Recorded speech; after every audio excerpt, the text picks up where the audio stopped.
Good afternoon, evening, morning, all. Welcome to the first Everything is Crap live stream. So we have a few guests. Some of them you know, some of them you don't. So to start us off, we have Noel from the TARDIS Zone, who also was part of the most depressing yet funniest intro to an erotic video I've ever seen this past week. So welcome, Noel. Hello. Hi. Then we have our good friend Starry-Eyed Girl. Hello, Starry. Hello. You have your Tom Baker scarf?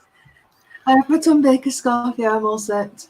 Awesome. And making his first appearance on the Trigger Train is Az from Heel versus Babyface, who, I should also mention, is a fellow woke Batman, also known as Batwoman fan.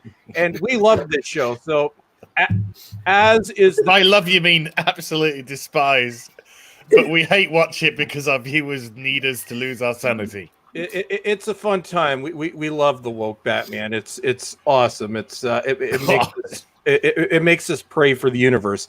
And my next guest, I'm sure everybody knows and loves him. Now he did get a new haircut, but he's not on camera. And Gary just woke up, so he's having his coffee right now. So if he falls asleep, that's okay. Hello, Gary. Hello. How are you? You sound more awake. I am. I know how to turn it on when we get on the air. I also drank a cup of coffee, and my throat is burning right now. But it's all good. The show must go on. Awesome. So we'll give Gary a chance to wake up, and then once again, Chris McKeon. He's been on my channel a number of times. Author of The Final Game, which is an audio adventure that recreated the final episode for the John Pertwee era, where he meets up with the Master. So, Chris, welcome back to the Trigger Train. Thank you for having me. I have been waiting for this for a long time, so I am so happy and thankful to be here. And I will say, TARDIS Zone, have you been the one that wanted to speak with me too about the final game? Yeah, I was listening to the audio. Yeah, I've listened to it. I've been trying to. Yeah, we've been meaning to get you on, Ari, to talk about part 2 actually, because you released part 2 a while back. Yes. I don't know if I actually got that by email. Did you send that by email like you sent part 1? I sent. I believe so. The first 3 parts are out now. It's a 7-part story. I will send it to you through Twitter. And again, I apologize that I haven't been able to get onto your live stream just because I don't check Twitter that much. Yeah, I know. I've sent you a couple of messages on Twitter. Yes. You have replied back, but you've been very busy. So I've just, We'll do relays. I talk to everybody. Yeah. So the subject for today's stream, well, it's kind of, we just do whatever we want around here. But things are just wonderful lately. Doctor Who is in a great place. Bestest it's ever been. I just love what they do with the show. Star Trek Picard has completely reinvigorated Star Trek. Batwoman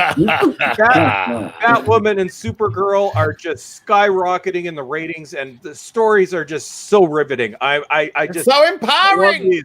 And Birds of Prey, my God, we needed to be put in our place. Thank you, Obi-Wan Kenobi. I need to know that I'm a toxic, evil male. The virus, which shall not be mentioned because YouTube already hates my guts, although they haven't demonetized this live stream yet, so we'll give them that. But the virus, which shall not be mentioned, is, it's in my city now, and I went to Walmart about an hour before the stream, and it was like Black Friday. The store had been pillaged. So Wow. It's fucked up time, folks. There, I just got myself demonetized. But to start us off, now I do apologize.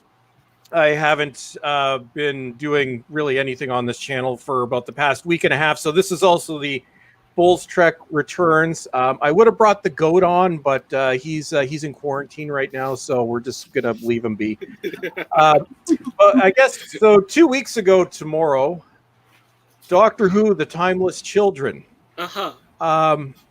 So I was chatting with, well, actually, Nerdrotic and Starry while we were watching it, and Noel. It's been 2 weeks. 2 weeks since this thing happened, and it still hasn't hit me yet. But my God, the shit storm that's coming out of this is absolutely unbelievable. So, since this is the first time that we've discussed it on my channel, since Chibs detonated a nuclear bomb on what was formerly known as Doctor Who, but what is now known as shit, we'll go around the table and briefly, what were your thoughts? So we'll start with, I'll start with next to me. So Noel, what were your thoughts on what happened to our formerly favored show 2 weeks ago? Well, I think everybody heard me reaction, but yeah, I'm still trying to figure. I don't know what it is. I'm trying to figure out why he did this, why he felt it necessary, or why he thinks Doctor Who's history needs to be corrected somehow. And what makes him the one that decides this? You know, I'm still like, last night was the first time I was able to watch a classic Who episode without getting upset. And I know that actually sounds stupid, but I've been sitting here watching even New Who and getting upset. The wife actually got upset when what was it at the end of Boomtown, wasn't it? Parting of Ways, and she just broke down because it hit her. It's hitting people at different times, but it hit me straight away. This is, look, he's killed the dead. It doesn't matter even if he chickens out of this and doesn't go all the way through. The damage is done. He has killed my enjoyment for Doctor Who. I mean, as I said, last night was the first time I watched Tomb of the Cybermen. And actually, for the first time, I actually had a smile on my face. So I'm getting there, but I'm devastated. I'm not going to say it might sound stupid to some people, but I'm actually devastated. I'm heartbroken over this, but we'll move on. It can, maybe if it goes off air, come back 15 years from now, someone that actually cares about the show will actually retcon this rubbish. But Chris Chibnall needs to go. Yeah, and I don't know if it's possible, but. And I would say it's stupid, Noel, because this show means a lot to a lot of people. I know a lot of us, yourself and myself included, it's helped us get through really difficult times in our lives. Yeah. So to so many of us, it's more than just a TV show. And yeah, I had to, the day the episode aired, I had to cleanse my palate with, I had to go nuclear. I went with Genesis of the Daleks. And even that, I'm like, watching Tom Baker, I'm like, you can now see where it's going. Yeah. But anyways, Starry, now I know your thoughts, but my viewers may not necessarily know your thoughts. So, and we witnessed this atrocity together through chat. So what did you think? I'm just glad that I wasn't watching it on my own, because that'd have been 100 times worse. I've been really depressed and upset. I've cried a few times. This is the first time I've actually been able to talk about it. It's been 2 weeks, and just getting it out there. And every time I think I'm all right with it, somebody opens the goddamn mouth and says a load of crap in an interview, and I just explode again. I mean, we've had so many. I mean, Gary and Az have been covering them, and Noel, and it's like every other day, and I'm just like, for God's sake, shut up, you're making it worse. I haven't watched any Who yet. I don't feel ready for it yet, but I'm going to watch Rose, because obviously in a couple of weeks it's the 15th anniversary, so I'm hoping I'll have calmed down enough, to be able to enjoy it. But it's not making me want to watch it or, do anything Doctor Who related, and it's really sad. And you're right, no, that it isn't stupid at all. I mean, people don't realise how much it impacts our lives, especially your mental health as well. I mean, usually when I'm feeling down, I will put on some New Who or classic Who or, Movie Gold. And, and it comforts me and it distracts me and it makes me happy. And I've just, I feel the kind of, But remember, broken away from that a bit. I have to remember this. He hasn't taken that away from you, though. They're still there. Those episodes are still there. You've got those episodes always. He can't take that away from you. That's the thing. But I'm like you. It took me a while to watch some Doctor Who, but I've managed to do it now. I think once you get to that stage, you'll be fine. You will. Yeah. He needs to go. He doesn't realize what he's done. This is the effect that he's had, and we've seen all the stories. Everybody's been on Twitter, and everybody's received stories of fans who are heartbroken. Their connection with Doctor Who, what it's meant to them, and he doesn't realize what he's done, or maybe he does, and he's that evil. He just doesn't care. Sorry. Yeah. And as actually did something that really triggered many people. He has been using logic, or was using logic throughout the series. So actually, and if you haven't subscribed to Heel versus Babyface, actually subscribe to everyone here. And we'll get the links in the chat shortly. But as throughout the series was actually looking at the ratings and using hard data, and the woke BBC and the Jody bots don't really like hard data.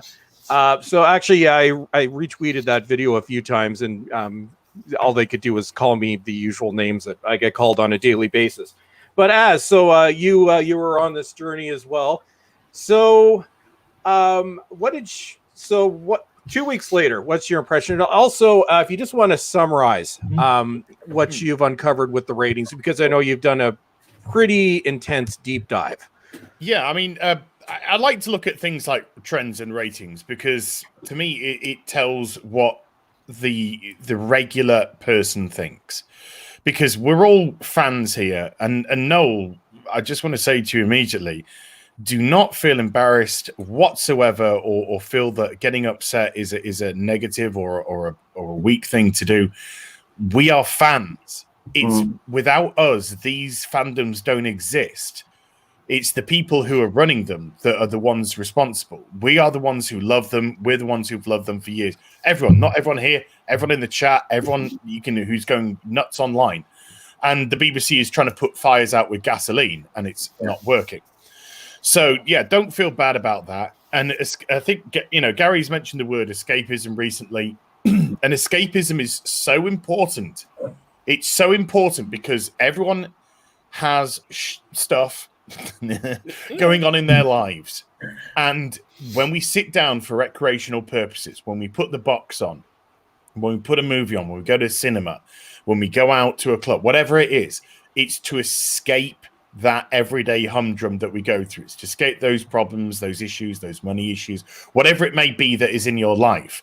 And so sitting down and being able to be taken away somewhere to let your mind go to a completely different place, well, regardless of what your poison is in terms of fandom, is a very, very important thing for your, not just for your state of mind, but it's a very important for your whole relaxation and everything around that. So things like Doctor Who, Star Trek, Buffy the Vampire Slayer, whatever, bloody Riverdale for all I care. if it's what relaxes you, if it's what takes you away, then that is a very, very good thing. And we are getting to a point with the BBC where they want to lecture us instead of entertain us. And so instead of sitting down and being entertained, I dipped after the first 2 episodes of season 11, and I'm not going to watch the others. You can't pay me enough to watch the others. And I only watched season 12 because people essentially begged me to after I did a review of the first part of Skyfall, because I think they wanted to share their pain with me and wanted me to see how it kind of deteriorated. Yeah. And this is not an entertaining show anymore. It's a dour experience. Everything is dour. The visuals are dour.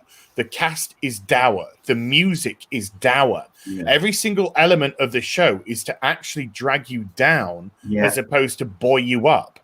It's something which puts you in a negative frame of mind and not a positive frame of mind. I don't think I've left a singular episode under Whittaker's run thinking, oh, when the credits have rolled. And obviously the nuclear explosion at the end of the final episode from 2 weeks ago. And I'll answer another question for you, Noel, as well. The reason why the BBC have done this is because the BBC are embarrassed by 12 white men playing the Doctor, and they want to rewrite history. And they don't care what they have to tear down because of the 2016 inclusion and diversity policy which they introduced, which is actually exclusionary and is racist in itself because it's hiring on color and it's not hiring on talent. And the thing about talent is fair because talent doesn't discriminate. You can be whatever color, race, gender, sexuality. If you've got talent, it will shine through. So when you put these policies in, you become the racist, you become the bigot, because that is why you are hiring them based off that criteria. And that is why we have the complete messes that we have in the comic industry today, etc., because they're pandering to these groups instead of treating them like regular people as they should be treated. And guess what? A gay person can be an arsehole just as much as a straight person can. A black person can be a prick just as much as a white person can. That's why you should always treat people based on who they are as a person. And that's why these sort of policies are actually regressive and not progressive. And so the BBC since 2016 have been enacting these policies all throughout the show, all throughout the television center, and now we're in a position where they're trying to physically rewrite and be embarrassed by the history of wonderful shows, not understanding that you can never rewrite history, particularly from these bloody fools who are running the show. And they will quite happily tear them down in an effort to adhere to their new exclusionary policies. And it's crazy because they're not representing or being fair to the public because they are no longer entertaining the public. They're lecturing and they're preaching and they're trying to tell you how to live your life when they themselves are living it as a lie because they themselves are being racist and bigoted and all the words which they love to call us when we call them out on it, because they're hypocritical and they're complete and utterly out of touch with regular society and regular people. They have no idea how the regular person lives because they're up in their ivory towers preaching all day to each other, and they're preaching the same thing and they're just going nowhere. And so this is why we have what we had with the season finale, because I am absolutely convinced that the meeting consisted a lot of how do we wipe 12 white men in a row out of the Doctor Who lore. And that's all they did it for. That's all they did it for. So they have to go back to create the first black baby Doctor, and then the Asian Doctor, and then a white girl Doctor, then the Asian boy Doctor, then there was the white boy. You got to put the token white boy on. Then you get the Pakistani girl, and then you get the black boy, because that is the BBC racist, because they can't see past color. That is the BBC today bigoted, because they have all their characters running around screaming their sexuality left, right, and center, because they can't treat gay people like normal people. They have to use them as trophies. They have to use them as objects to display. It's like they've got a cabinet and they just put them up there. Look at us, aren't we great? But we're putting them as trophies, so it looks like we're winning awards. And all you're showing is how regressive you are with every single time that you do this. It shows that you're completely out of touch with modern day society, because modern day society, particularly in the West, doesn't care. We don't care. We accept everybody and we treat you based off who you are as a person. BBC doesn't get it. A lot of society just doesn't get it. I mean, film TV. So this episode was a catastrophe, an utter catastrophe. The trends were very important, because if the trends remained the same in the viewership, then the last episode of this season should have received 4.92 million viewers. But it actually did 4.55 million viewers. So nearly 500,000 people bucked the trend, which meant 500,000 people, a tenth of the current audience made a physical decision not to watch the show on one episode, on the blowback and the feedback from one episode, the people who would have gone to the iPlayer and watched it within 7 days said, "Oh, I've heard what's happened. No, I'm good." And if you think you've lost 10% of your audience through a singular episode, what happens when you've got an 18-month gap until the next series? What happens when people know that you've already filmed the Christmas special? And so there's not going to be a change in plan or policy or writing or atmosphere or acting or anything else that the show has produced so far. This Christmas special is going to be an absolute disaster. And unless the BBC... The only thing that the BBC can do now is have a complete change in literal political policy, and it's not going to happen. And so even if they said, right, let's try and, to some degree, not course correct, but let's try and appease some people by getting rid of Chibbs and Whittaker, they will not regen it into another white guy. That's completely off the table as well, because it's the BBC.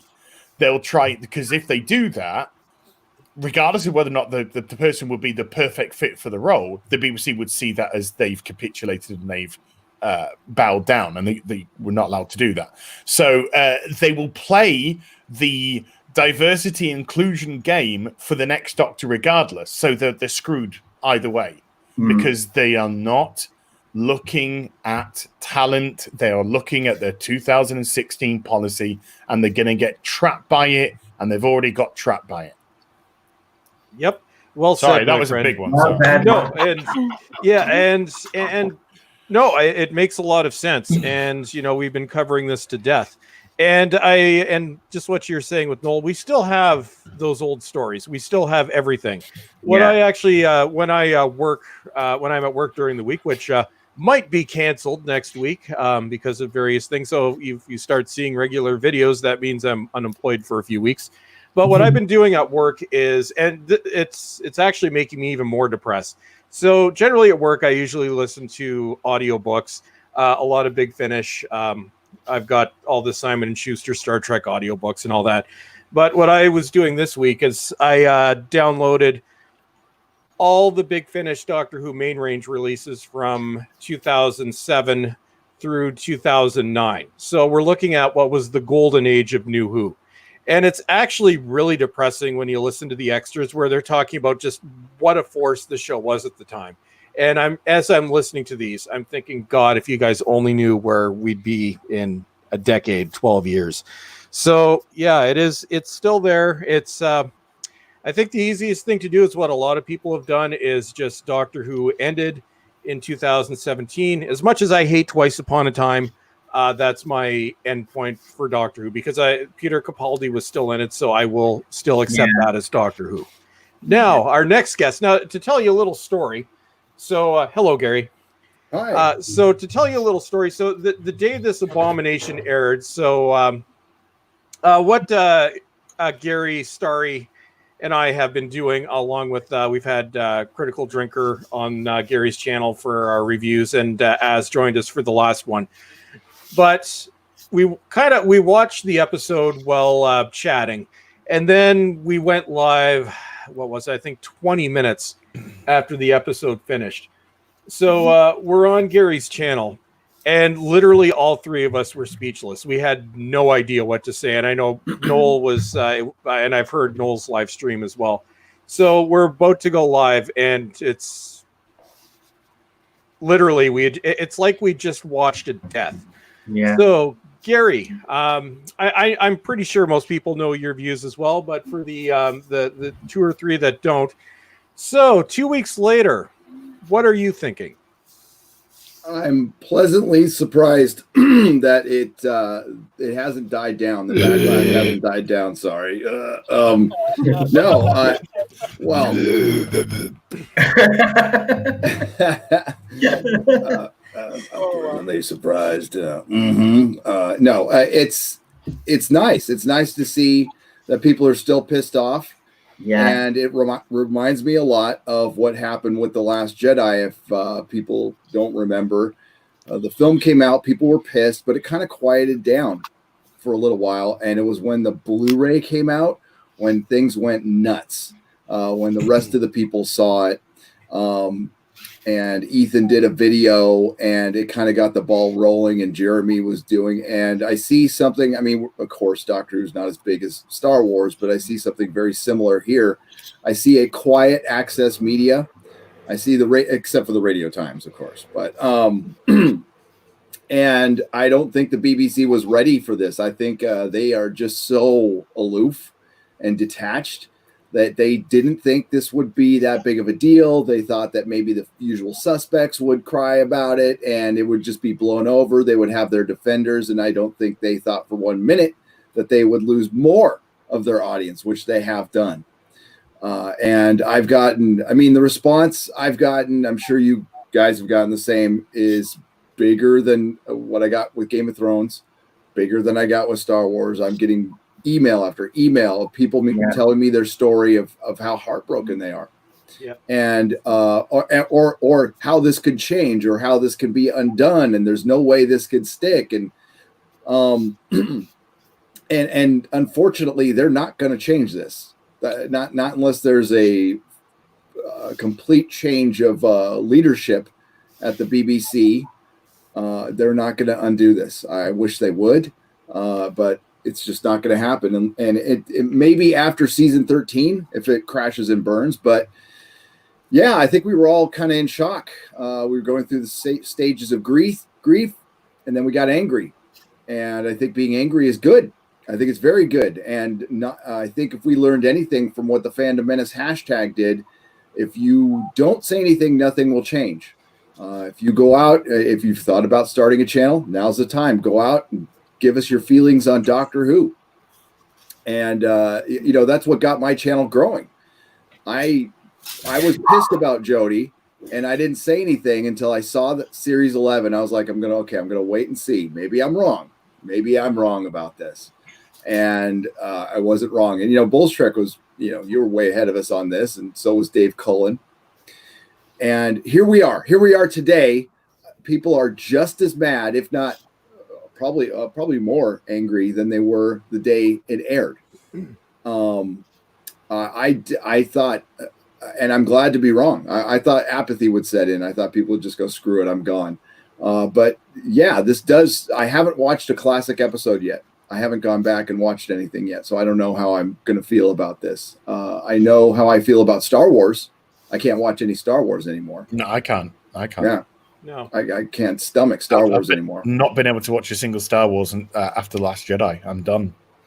Yeah, but I have the apathy with Star Wars. I just don't care. Yeah, same here. Well, apart from The Mandalorian, I did watch The Mandalorian. Do a big part, but I just don't care. I've got no interest in the films. I've got no interest in the series going forward with that. No, and it angers me even more that they put so little time into deconstructing the Doctor's origin. Like, I know I've said it before, but it bears repeating that they did it with a voiceover montage. Nobody spoke a line of dialogue other than the Master. Jodie sat there with her mouth gaping open or pretending to be asleep, and then crying victim. I mean, it was just the worst. Yeah, just like that. Yeah, the BBC is dumb. Okay, and I'll give you the American perspective on this. Like, nobody gives a shit about the show over here. Like, 374,000 viewers for your last episode. Nobody cares. And this was the biggest, one of the biggest shows other than Game of Thrones, as far as nerds were concerned, in the country 5 years ago. Like, the BBC had accomplished everything it wanted to. It would have had a revenue stream that they have never had before rolling in constantly if they had just stayed the course. I mean, no subverting expectations, just being basic bitch about the whole thing. They would have made a ton of money, but they don't. Doctor Who, and with Matt Smith, was bringing in over $300 million worldwide. Yep. I don't think they're anywhere close to that. No, right now. Not even. No, not half of it. Not a third of it. It's hit rock bottom as far as merchandising is concerned. and I'll have more on that in a couple weeks. I'm waiting on something. But and now it's they still are in denial about this. They still are full steam ahead.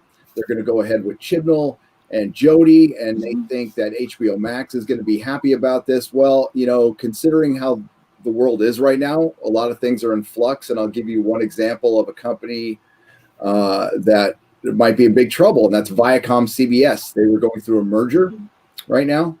That merger was supposed to happen. The caveat is it had to be on sound financial ground. And now it looks like that merger might not go through. HBO Max, AT&T just took over Warner Brothers, which is HBO Max. They are in massive, massive debt. And there is talk of getting rid of DC Comics. A lot of things will be changing because of this couple of weeks. Hopefully it's just a couple of weeks or a month in the next month. So I wouldn't count on anything right now as far as entertainment is concerned. All bets are off. Yeah. And it's nobody could have foreseen this. And Nope. and I think you're right, Gary, when you talk about the reaction. I said this a few times. I've been a part of online fandom using this handle going way back to 1995, and that's how long I've been on Doctor Who message boards and so forth. Doctor Who, Star Trek, Star Wars, you name it, I've been on it. I've never seen anything like now 12 weeks since Series 12 aired. One is I've never seen that level. I hate to use the word, but I'll use the word toxicity coming from the other side. I've never seen that coming from any group, and I'm definitely not going to repeat some of the attacks that I came under, but it was, everybody here knows what they were. So just vicious. But even the aftermath, I feel more anger here than I did with Star Wars The Last Jedi. And other people pointed this out. I think the big difference is that The Last Jedi didn't destroy everything that came before. It destroyed everything that came after. Here with Doctor Who, they've destroyed everything. And the fan base was divided. But the funny thing is, the Jody bots their insanity levels have multiplied by a factor of 10. So ignore them. But what I'm actually amazed by are people that hated my guts for the past 2 years that have actually turned the corner and said they hate this sorry crap about that, too. dude. It's okay, man. It's everybody here hates me. Wait, were you the one trolling me? Yeah. Okay. Yeah, So I was the one trying to cancel you. okay. So as Don't was trying to kill him! cancel me, Don't so cancel him right now! when my friends show up in the chat, it's actually so he'll probably go off camera. But yeah, so now we'll go to my good friend Chris. Yes. So Chris, and this is actually, we spoke before Yes. the series aired, but we haven't actually had you on since series 12 aired. So Yes. my friend, what were your thoughts on this colossal dumpster fire of flaming shit? I'm glad you could say the words. I've never sworn in my life, believe it or not. So you Yeah, I know. I think I did that to you on purpose. We'll call it exploding excrement of darn poop. Well, we knew that this was coming. When we've spoken before, and you can hear me, right? Oh yeah, we Just to can make hear you. sure. Okay, great. So I can hear you all. Just to make sure. We've spoken about this before, and I don't have a television, not because I'm not quite out of choice. Just I just don't have one right now.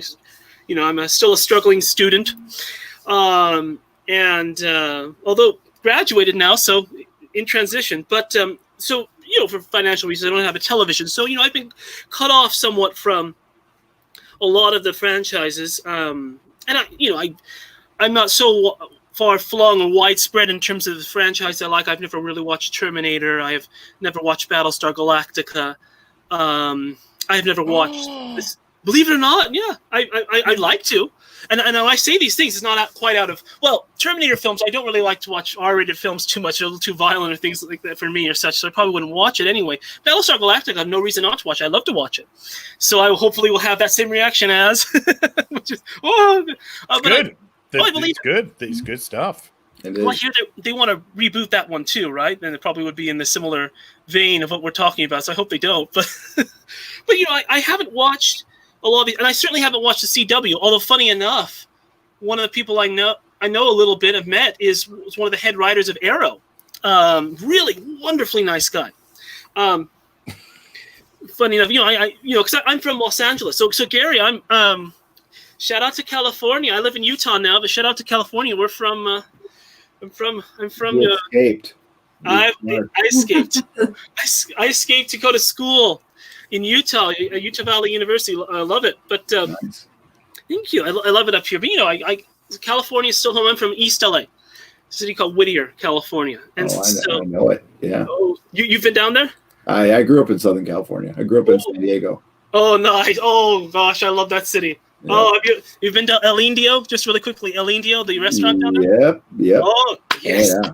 Oh, yes. I know it. I love it. And but all these franchises, I haven't watched CW, but I have watched Star Wars. I love Star Wars. I grew up, and I love Star Trek. Believe it or not, my grandma, my mom's mom, the first Star Trek, long before my time, that I ever watched was the original series, because my grandma had a lot of the, tapes and things to watch it, because she was a sci-fi fan. So I thank my grandma for introducing me to not to Doctor Who, but to Star Wars and Star Trek. And Doctor Who, I can thank PBS for KCT, local broadcasting, to introduce me. So I was able to watch the classic series.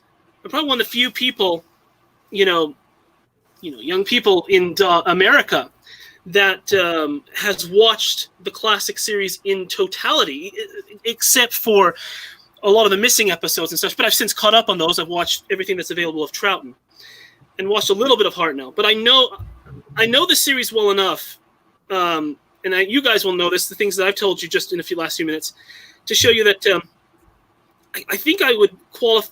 And I hesitate to say this, but I say this in terms of my enthusiasm for these series, certainly for Doctor Who. For things like Star Trek and Star Wars, I'm a big fan. I've loved it my whole life. But in a level of a connection to it, in comparison to Doctor Who, I've never read anything from what they call now the Legends, I think, for Star Wars, the EU, I think it is called. Now it's called Legends. I've never read those books. I was always just the films. When it comes to Star Trek, I would say I'm a bigger Star Trek fan than Star Wars, because I have watched a lot of the television series. I've caught up on Next Generation. I've never really seen Deep Space Nine. I thought I hadn't seen Voyager, but I recently rewatched it, and I guess I had seen more of it than I thought. Not seen Enterprise. I'm not sure if I'm missing anything. I don't know. I have not seen Discovery. I have not seen Picard. Well, I have seen the first episode of Picard because it was on YouTube for a short time. I mean, only speaking from that experience, I thought this isn't bad, but it seems much, much, much darker than what came before. So I can't really speak to it. But I have watched Doctor Who, and I have read its books. In fact, these last few years, when I've been up here in Utah to keep myself fresh with Doctor Who for fun, I've read a Doctor Who story. Well, because I love to read and write, of course. I've read a Doctor Who story. For January, I've read a Hartnell story. February, a Troughton story. March, a Pertwee story. It's been short stories. This year, I'm reading books. So, for this year, I've read. What did I read? In January, I read The Man in the Velvet Mask. For Hartnell, the Virgin novels, the books that came out in the 1990s. In February, I read Twilight of the Gods, a sequel to The Web of Fear. The Web of Planet. Right now I'm reading something I've never read before called Dancing the Code, a third Dr. Joe story. Very good stuff. So I've been doing that. And in terms of, I'm just kind of introducing myself to most people here. So what's my fandom level? I've read the books. I've watched all the television series, classic and new, the Paul McGann film. I've listened to the audios. I've read the comics.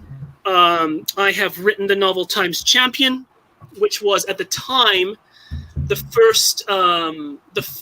It's been explored a lot, but long before, years before Big Finish got to the Valeyard, I wrote the first Sixth Doctor regeneration story involving the Valeyard, and actually, I'm the only person who's if I may say that, in terms of writing as professional as I can, I'm the only person that's written the origin story for the Valeyard.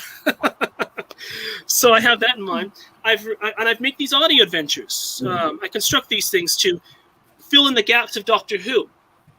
and filling in, pieces that were missing. Roger Delgado's last story with the Master and such. And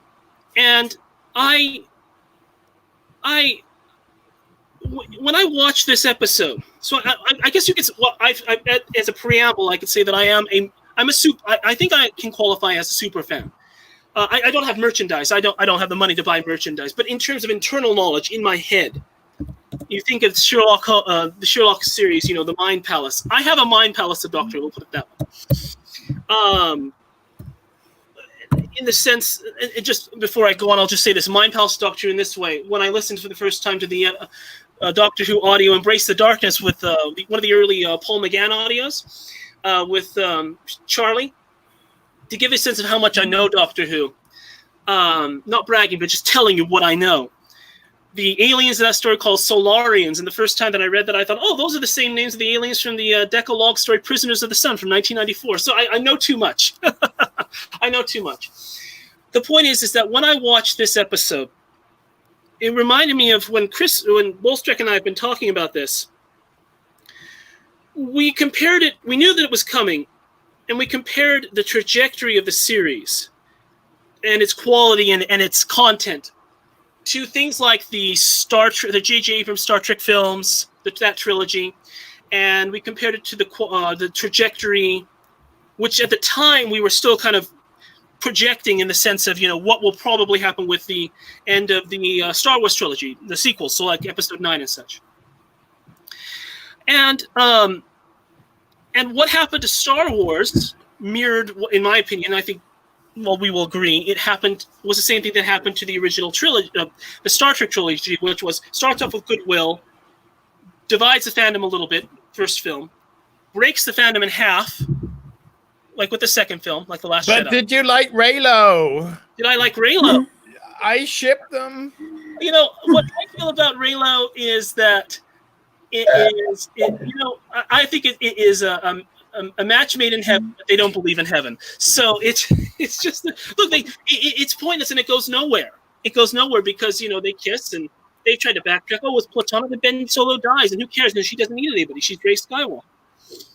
And so when you compare that to what's happening with Doctor Who, which how did I feel when that episode came out? So projecting it, mapping it to the trajectory of these other series that start off quote unquote well, but some people, as I did, being very honest, feel, oh, we're not so sure about this. And then the second film, a lot of other people catch up because they realize there's a dearth of creativity. It's like a creative cul-de-sac. And then the third film comes along of these other two, Star Trek, Star Wars recently, and no one cares anymore, and they underperform to the point where the Star Trek trilogy, which doesn't have Star Trek's never had the massive fan base. It has a fan base, a strong, large fan base, but it's never had the massive fan base of, say, Star Wars. Well, the consequences are that at least that franchise, that JJ franchise, is dead. Even with the rumblings now and then there'll be a fourth film or a Tarantino film. I'm sure that won't happen. No. And now you have the Star Wars films, which have turned to apathy amongst us. I mean, I just don't even care about those films, but the sequel trilogy at all. And and the good thing about Star Wars is you can close it off after Return of the Jedi and say that's Star Wars for me if you want. Well, no, think about Doctor Who. How I felt about when I watched the episode was, my default position. And yes, Yoda. Baby Yoda loves us. My default. Baby Yoda. Shows Baby Yoda. Oh, I want to see it. Some wonder if it actually is. Oh, he's got a Baby Yoda. He got a fat ass. Is what he got. Look at that ass. Oh my God. That has some booty. All right. Did they actually give Baby Yoda an ass? They Oh my gave God. look at that fat ass. That's so Baby good. Yoda is quirky. Baby got back, yo. Baby got back. Baby Yoda got back. Well, I tell you, thank you so much. It breaks up because I'm the most boring person in the world. but my feeling is that when I see something in Doctor Who that I don't like, I tend to go, or at least it doesn't seem to fit. I tend to go into what I call the retcon mode, which funny enough, because that's what I think The Timeless Children is. It's a retcon, of course. I tend to go into retcon mode and I try to think, okay, how does this fit? How can I spin this? Well, I can't spin this. I can't reframe it because number one, it's not over yet. It's not over yet. This is in progress. And I'll ask you guys this really quickly. Noel, you kind of had this going back to when you started this in the discussion, you said you wondered why are they doing this, and as I think nicely explained why. But I'll ask you guys this: no one's talked about this, but what do you think, for all of you, is the logical narrative conclusion of this story arc? And I'm saying this because I have an idea, but I'll just ask you guys. This is how I reacted. But what do you think is the logical narrative conclusion to this story? Chibnall doesn't have one. They don't care. Okay. There is no logical. This hasn't been created as a story. It's been created to destroy 12 white men. No, I agree. This isn't a story. If it was a story, then he wouldn't have had the stupid stuff in the village in the penultimate episode because it didn't come into play at all for a brief fraction of a second in the finale. He would have actually had some character development between Tekte Bloody Yoon and the other doctors because you could need to develop a relationship pre-regeneration, but he didn't do that because this isn't a fucking story. Excuse my French. This isn't a story. He then would have had another development of the relationship between Tekte Yoon and the doctors after the regeneration because it would have changed the dynamic of the relationship between the two because Tekte Yoon had no idea about the regenerative process, but he didn't do any of that because this isn't a story. It hasn't been thought through. No. Even Dr. Joe turned out to be exposition. Don't worry about it. Just accept what we're throwing at you. Yes. Don't think this is being retconned. Pretend it doesn't matter. You've got your old episodes of Doctor Who to watch. Don't worry about it. This isn't a written episode. This isn't a written story. No. It is just a move by the BBC to rewrite 12 white doctors because the BBC is now an out-of-touch, bigoted, racist organization that thinks they can change history by making it more diverse. This story isn't made for you. You've had your story for 50 years, and now it's time to pass it on to somebody else because we can't make anything for everybody anymore. I see that you're trying to come at this as a creative, and I understand that you're a creative. These are repurposers. They are admitted repurposers, repurposing a story for voices. They have no idea what these voices are. They just want to make it, they want to exclude one voice, which is ours. You're absolutely right. And that's why approaching this as trying to be a creative person, you're right. There is no logic to it. But and because, there's this wonderful quote from Star Trek, an episode called, The Alternative Factor. Have you ever seen that episode? The one with Lazarus and the quote-unquote antimatter universe in the original series, where Kirk and Spock are talking and they're discussing madness. And they say, well, if this is madness, what's its purpose? And I've just asked you guys, and you've told me what I kind of expect here, and I'm glad I heard this, because you're right. It's like when Kirk asks, put me in the place of Kirk saying, well, what's his purpose? And your response is essentially Spock's response, which is, Jim, madness has no purpose.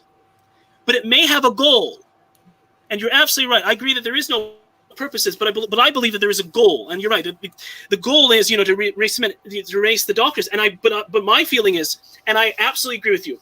My feeling is that what we've been experiencing, we're only halfway there. What we have been experiencing is only half of the goal, and it's only going to get worse because there is an end stage to this.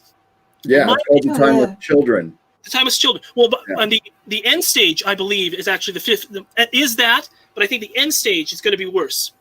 I think the end stage is going to be worse. I try to be an optimistic person, but we have to temper. The show doesn't work anymore, though. No, it's dead. It's dead because regeneration is dead. Yes. Yeah. It doesn't mean shit anymore. I absolutely Nobody can be like, oh, I've got a horrible nose. I want to change it. I'm going to blow my brains out and regenerate.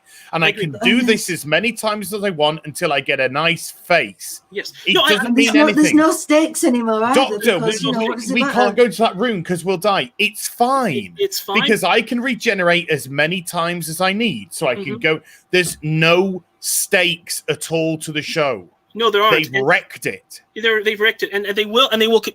But as bad as we think it is, it will get worse because the end goal that I believe, and this is only my speculation, the end goal.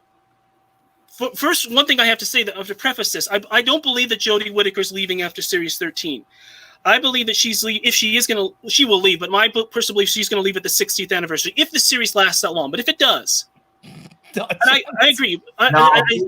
She's gone serious. She's gone next season. End of next season, she's gone. Chris Chibnall. Them two, look, this is not going to, I'm being honest, There's no way this is going past Series 13. The outrage, the backlash has not died down. 18 months is not going to make this die down. It won't make it but it's not just the fans, it's the general public out there as well. They have seen a British institution be destroyed. And they know why. Yes, Because the British public isn't stupid. They know why it's been torn down. And Yes. that's why people are angry. Because I saw in the chat earlier, and I'm not trying to call this person out because I don't think they meant it to be so sort of bad, but they said diversity is genocide, and that's absolutely incorrect. Diversity is natural.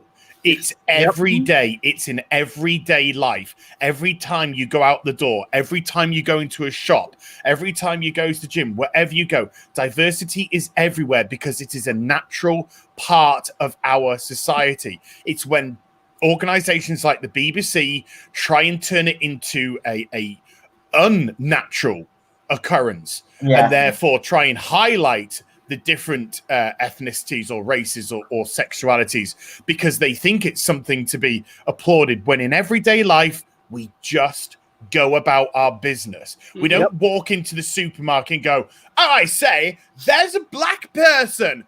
Oh my God, you're stunning and brave. And that's exactly what the BBC are doing right now. A woman is a manager in a shop? This is unheard of. Oh my God, congratulations, you're stunning and brave. Well, and that is the BBC. Well, to them, it's 1920. And I should just say, folks, you may see me step away from the stream just briefly. Long story short, some people know, but my dog is quite ill. She's right now adjusting to insulin shots, so I'm kind of taking care of her while doing the stream. So she had to go out in a little bit of a panic. So if you leave, that's or if you see me go on mute, that's what's happening. Just so people don't think I'm abandoning my stream. Let me jump in real quick. For you, because I know you're trying to get somewhere, and I want to get you there. I have some news that'll be coming out in the next week concerning what we're talking about. All right, great. Okay, from again, I don't want to get this person in trouble. Merchandising is in big trouble, like big trouble, especially over the last 48 hours. Like people have already lost their jobs. So wow. Yeah. Well, no, you're right. No, I'm glad you say that. You see, what just to catch you up, Chris, is that am I allowed to say your name? Oh yeah, everybody knows my name. Okay, great. What I've just been catching up is that I have what I'm saying. I'm explaining my position. You can hear it if you ever play this back, but I have an honest theory about what is the conclusion, the goal of the Chibnall era, and what and I'll just say it is that my belief is that. But of course, this is based on something that could be very unlikely, which is that the series will last to its 60th anniversary. And I will say this: the reason why I think that it has a chance of getting the 60th anniversary is because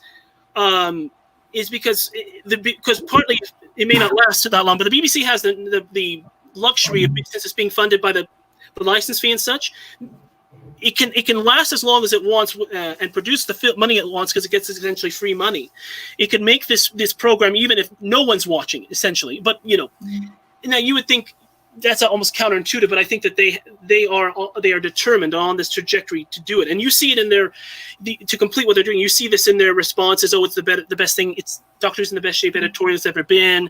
You see the Radio Times saying, "Oh no, don't worry, Doctor Who wasn't actually destroyed by the timeless children." But let's laying it all aside. Let's assume, because I believe this is true, because I believe no matter what, even if it doesn't last, I believe that the intention is to get it to the 60th anniversary, because that's pretty intuitive. Let's assume that it gets to the 60th anniversary. Let's assume that. Well, let's assume that Jodie would. The only way it will get to the 60th anniversary is if they go with the split, and they'll do the first episodes next year, and then they'll do the other ones in 2022, and then there'll be the anniversary. They're going to try and drag that's the best way forward. Yes, I agree. They will. You're right, Chris. They will try to drag it out, and you can see it. It's because series 13 is. assuming it keeps on schedule, it won't start filming till the end of this year, which means that it probably, at the earliest, it'll come out was August of 2021. I could see them pushing even later. So, but no matter what, Series 13 will get them on the doorstep of 2022, and all they need is maybe one more year, or they could split it all up. But let's assume it gets to the 60th anniversary. And when I watched this episode, I put my writing cap on, essentially. I thought, why is this? What is the goal of this? Beyond, but in the literal sense, what are they trying to do? And you could just say, well, it stopped with the Timeless Children. They've done the revision. And I thought to myself, well, these things, if they come in threes, I thought to myself, okay, there in this types of situation, there are really three phases. There's reevaluation, revision, and replacement. Reevaluation happened at Twice Upon a Time because when they brought back David Bradley's Doctor, we are revisiting the first Doctor, but he's recast as a misogynist, essentially, as a sexist, chauvinist. And so you had that reevaluation of the Doctor's character through the lens of that type of thinking. And so you had that little mini arc. First Doctor's chauvinist, 12th Doctor's feminist, and if it's evolution, 13th Doctor is female, feminine. Revision is happening right now in the Jodie Whittaker era. You have a revised Doctor from male to female. But now they've revised the future. Now they've revised the past with the Timeless Children by introducing all these other Doctors and casting aside the idea that the 12 male Doctors before were a special, unit. They were the Doctor there, not just one of many. So now the importance of the character of the Doctors as we know them has been nullified. So they're no longer special. They're no longer unique. What's the replacement? I could accept that the Timeless Children, and I'm saying this is my reaction to the series, clinically, I could accept the Timeless Children would be the end goal, and they've done that, except for Joe Martin, because they've introduced a Joe Martin Doctor. Why is Joe Martin there? To tell you to don't worry, there's still past episodes of Doctor Who because we're screwing it up from here on in. And agreed, but I think it's worse. I think that's only going to last until the 60th anniversary because someone said it very well. They got me thinking. They said, "Why? If this was a kind of a passing of the torch, then in the scene on The Matrix, Jodie Whittaker should have seen David Bradley's Doctor, and he could have delivered that message. Why was it Joe Martin?" And then that got me thinking. I believe that Joe Martin's Doctor, we're going to see her again. I know that. And we know, and I believe that Series 13 is going to explain the redacted memories from the Matrix and reveal what was the Doctor doing in the Division. I believe that the end goal of this storyline, it's pure speculation, but I believe it because I think it's very possible now. And people might say, "Oh, well, this can't happen." Well, it's already started because they've already revised the history. I believe that the upshot of Joe Martin's Doctor is that she is William Hartnell's direct predecessor in this new context, and I believe that what's going to happen, which doesn't work in current canon because it ruins the Matt Smith story. Well, yes, but they won't care about that. They won't care about Matt Smith at all. Because she's part of the Division and they can wipe memories. Exactly. Yeah. So that's the main thing, is that anything that's been set down, even things I might not have liked, like what they did in Time of the Doctor, but everything that's been set down is now out the window. There are plot holes everywhere. It's like, I'm a computer scientist. It's like taking a program that wasn't very portable, putting it into another operating system. And it might work at the start, but then everything else starts breaking down. And maybe that was the point, because you want to replace it. I believe that what will happen is that once we find out what Joe Martin's Doctor was up to in the Division, it will get to the point where they'll say that again? I don't think it will, Chris. I can see you desperately trying to make some logical sense in it, and I don't think you can. They haven't got any logical sense, and I honestly believe none of this is going to be developed in season 13 because they're just not talented enough. I agree they're not talented. I don't think this is about logic. I want to make that clear. I don't think this is about logic. I think that this is about replacement. This is their end goal. They're going to set up a situation where the only way, it's not a creative situation. I agree with you. It's not a logical situation. It's a practical situation for them. It's what they want to do. For the sake of diversity, I believe that they're going to set up a situation so that the only way that they can save the day. They can't save the day. Well, I'm not talking about, and I understand, but what saving the day in terms of a story. Oh, something's going to blow up. The universe is going to blow up. I believe there's going to be a story like that. The only way to save the universe is by erasing the Doctor's history. Erasing the Doctor's history from Hartnell to Peter Capaldi, so that Jill Martin, who I believe they're going to reveal, she will regenerate into William Hartnell. The only way to save it, because of something that the Division did or whatever, some change in history, the only way to save history will be to sacrifice the Doctor's history. So now, they already did that storyline. It doesn't work because so they're going to redo the end of season 5 again. Sure. Oh yeah, but it doesn't work because Hartnell doesn't become the first Doctor. Yeah. What they're going to probably do, because the Doctor is the last, the first female Doctor played by Jodie Whittaker is the last. In her head, she has all the time. Everything from the Matrix is in her head now. She is the last memory of. So she'll probably just reboot the Time Lords. Well, you're right. They're going to replace it. This is what this is. It's not a soft reboot. It's a kick in the balls reboot. That's what I think is happening. It's not a soft reboot. And he who has to break something to see how it works has left the path of wisdom. It is you broke something that was working perfectly fine. And here's the biggest problem with that. They still can't tell stories within this because they don't believe in the type of story you would have to write to make a good Doctor Who episode. The hero's journey. Like I said, they have 4 woke stories they can tell. They can try to repeat them as much as possible. They've done it to death already. I don't, I'm sure they have some, what they would call a plan. Yeah. This plan is over now. I mean, they broke it forever. Yeah, they may not get to that stage. When I'm saying all these things, again, I want to make it clear. I'm not saying this as a defense to them. I think that this is simply what has been the goal along. Is not a soft reboot of Doctor Who, but a total rewrite. Total rewrite, to the point where you cannot no longer say they can't destroy the old episodes. But I think they want to get to the point where they can say, oh, you don't have the old episodes anymore. You don't have Hartnell anymore. You don't have any of those Doctors anymore. It will be Joe Martin regenerating into some new version that will probably be maybe an Indo-Pakistani actor or something. But it'll be the new Doctors retelling, so they can tell a new Dalek origin story, a new Cyberman origin story, a new Master origin story. Now, but there's a huge problem with this. Yeah. The huge problem with this is Doctor Who's already dead. Yeah. Yeah. They'll never get to this because it's dead. Reboot it and just end it and then reboot it. It would be so much easier. It makes so much more sense. It wouldn't work. It wouldn't work. No, it wouldn't work. But I think that's what their goal has been. I agree with you. It may not work. It may not get to the point because Doctor is dead, but they'll try to make it work.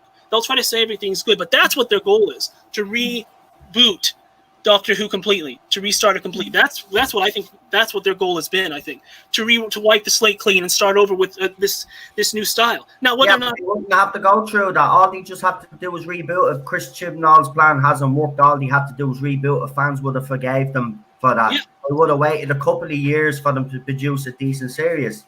They didn't need to go through all this. This is he hasn't got a clue what he's doing. I agree with you. I agree. He doesn't. I mean, even Captain Jack's cameo was shoehorned in. If you look at it, you take that away, right? Nothing about the lone Cyberman because it wasn't built up. He was brought in to build up because this is Chibnall. He doesn't know how the character develop. He doesn't know how to put a story together. That's his problem. And he's no good at sci-fi. And his writers that he's brought in are all inexperienced. I mean, look at this guy is an absolute joke, and the fans have spoken, the public have spoken. They came out and made 3 statements, and they're still holding tight. They're not. No, you're right.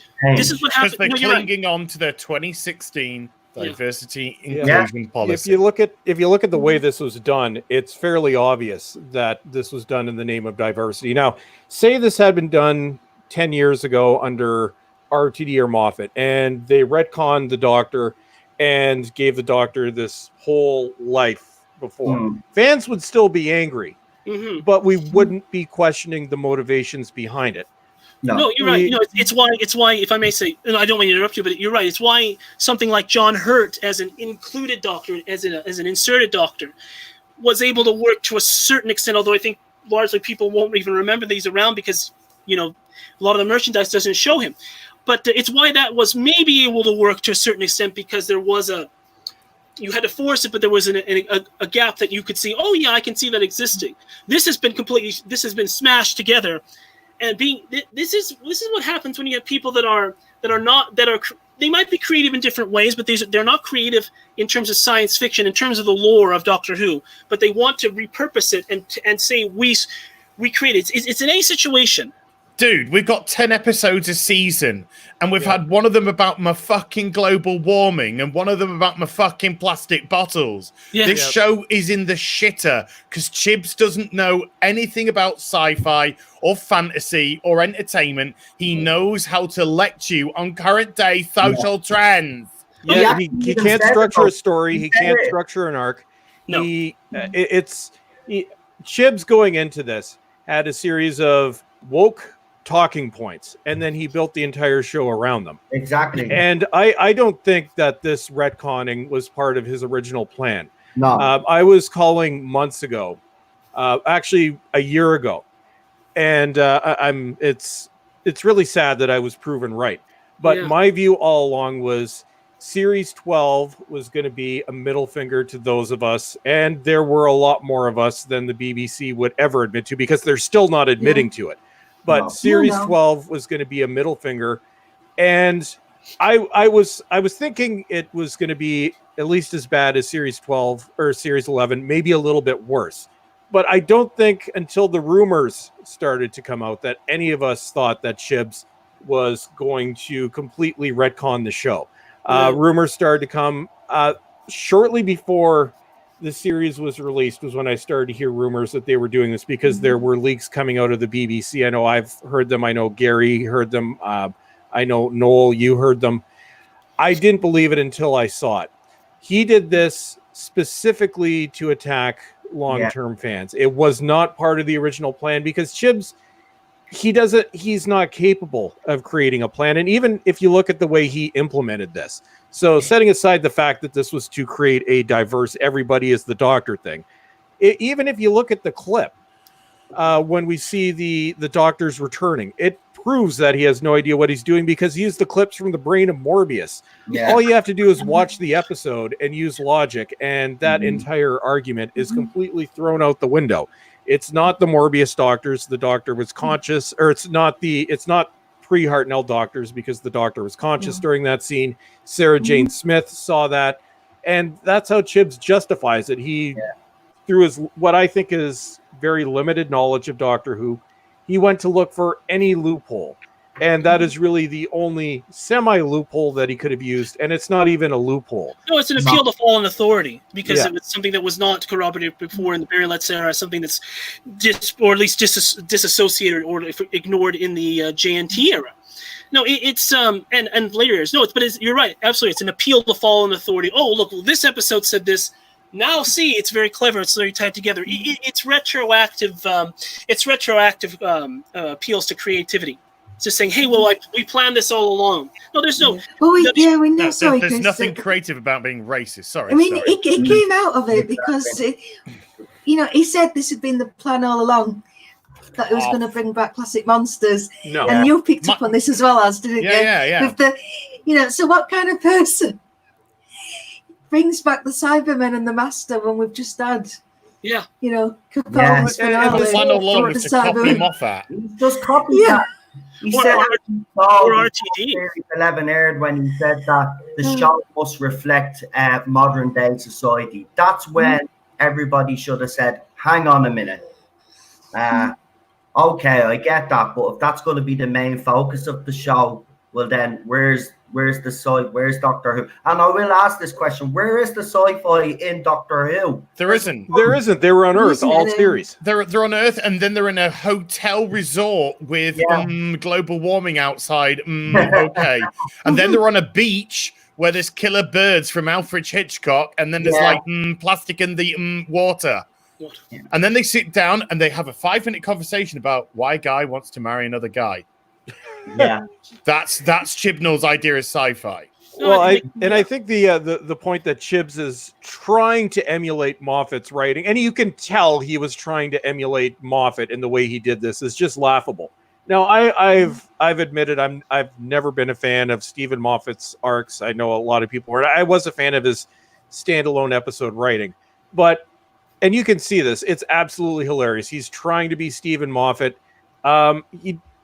Sorry, Chibs, but you're not even close. One thing that I'm going to do just before we go, we got some super chats that we want to get through. So just give me a second here. I'm just going to refresh this. So super chats going back to actually before the stream. So from Christian Delorme for $20 Canadian, fellow Canadian. Hello, Christian. You can't have a Bulls Trek stream without some Timmies. Come and visit us in Canada, Gary. Well, yes, Gary, I think Canada is the only country that you can still visit for now. But yeah, I am having Timmy's. I've got the extra large bucket size. So that's what keeps me awake and alive. From Candace Marie, Geeky Candy for $2. The panel is stunning and brave. Who's the most stunning? I don't know. Well, look at that. Yeah, I was going to say as is stunning and brave. From Salad Cream Boy, 1984. I feel validated.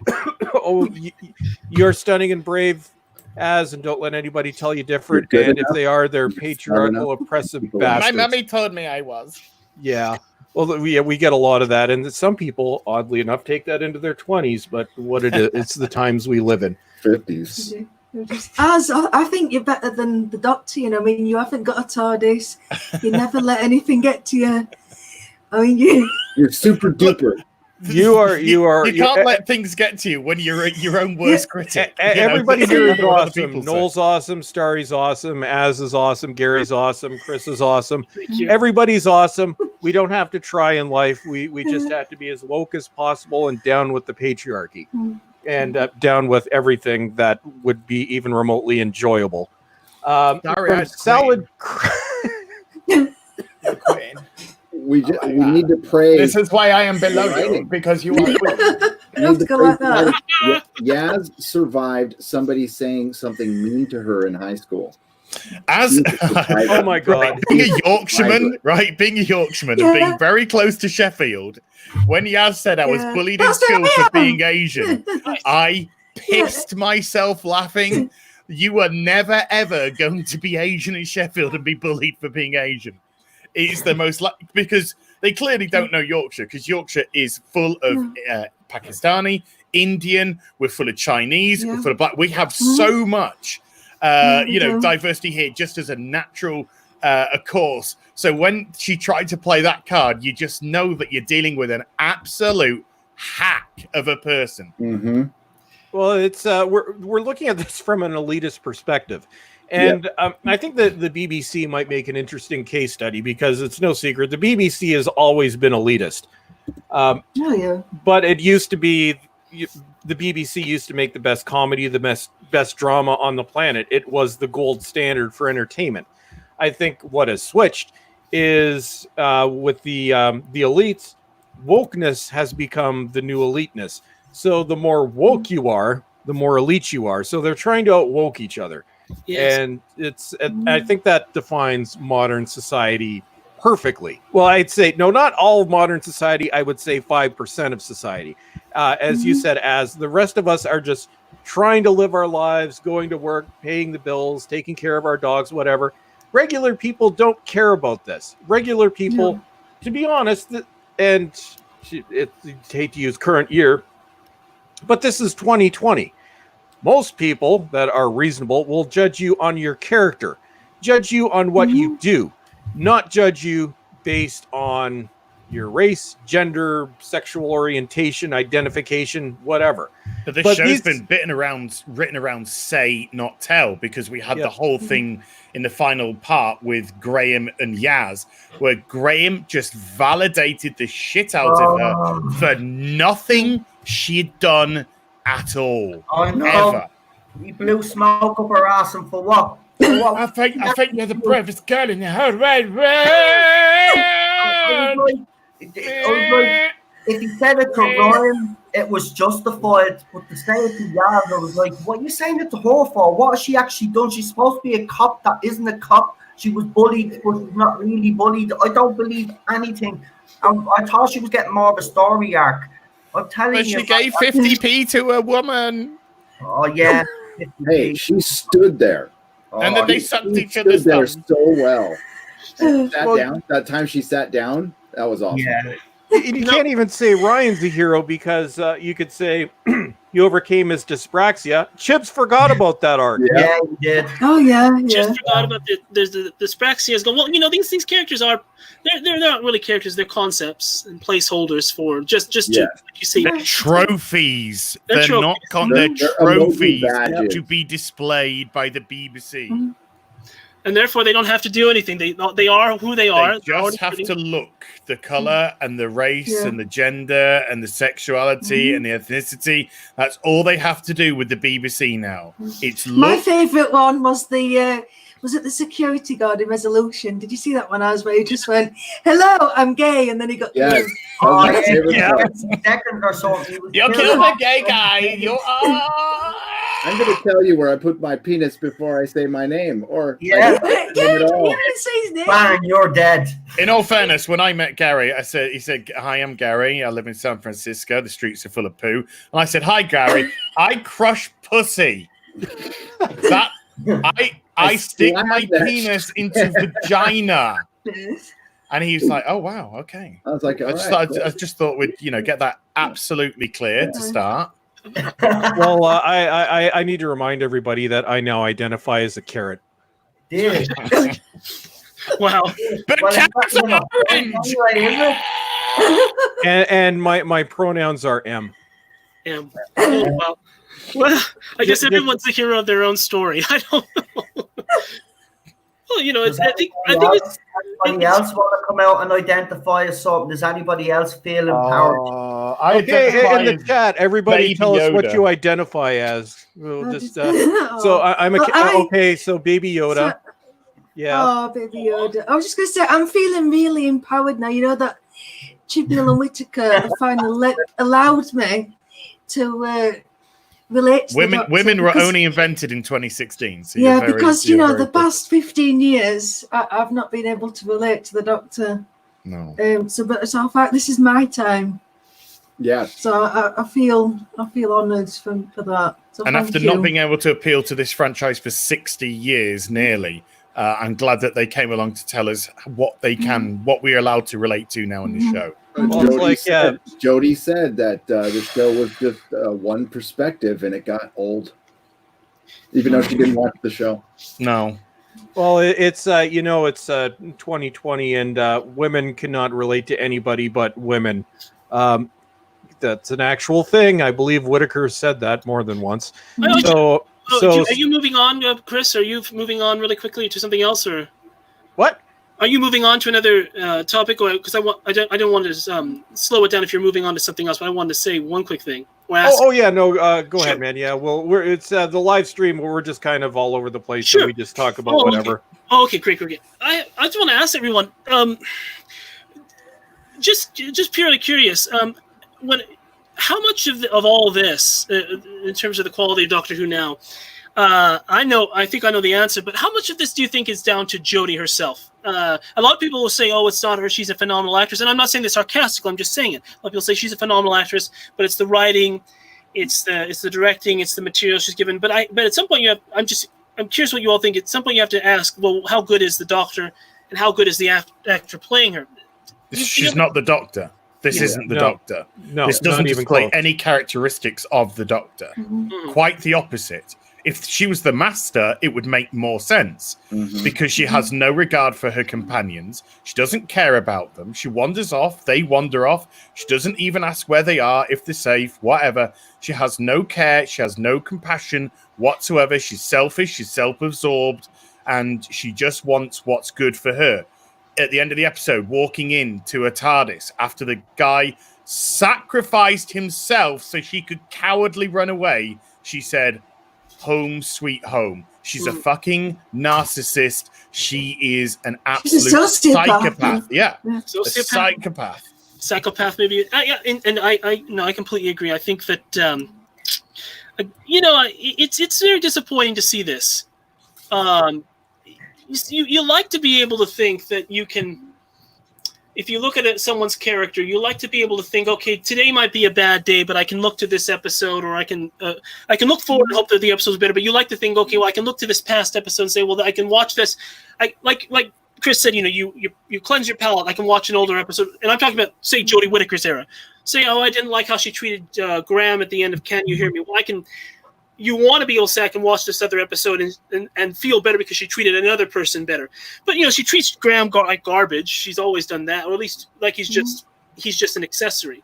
It's very Graham's there to apologize for white people. Oh yeah, Graham is there as an apologist, even as far back as and to be made a fool of, because Yeah. that was especially this season, that was exaggerated. Graham is there to apologize and to make fun of and to praise Yaz in the most cringeworthy scene. And I said this a lot this past season, but that might be the most cringeworthy scene this season. Yes. Do you think at all? Do any of you think that how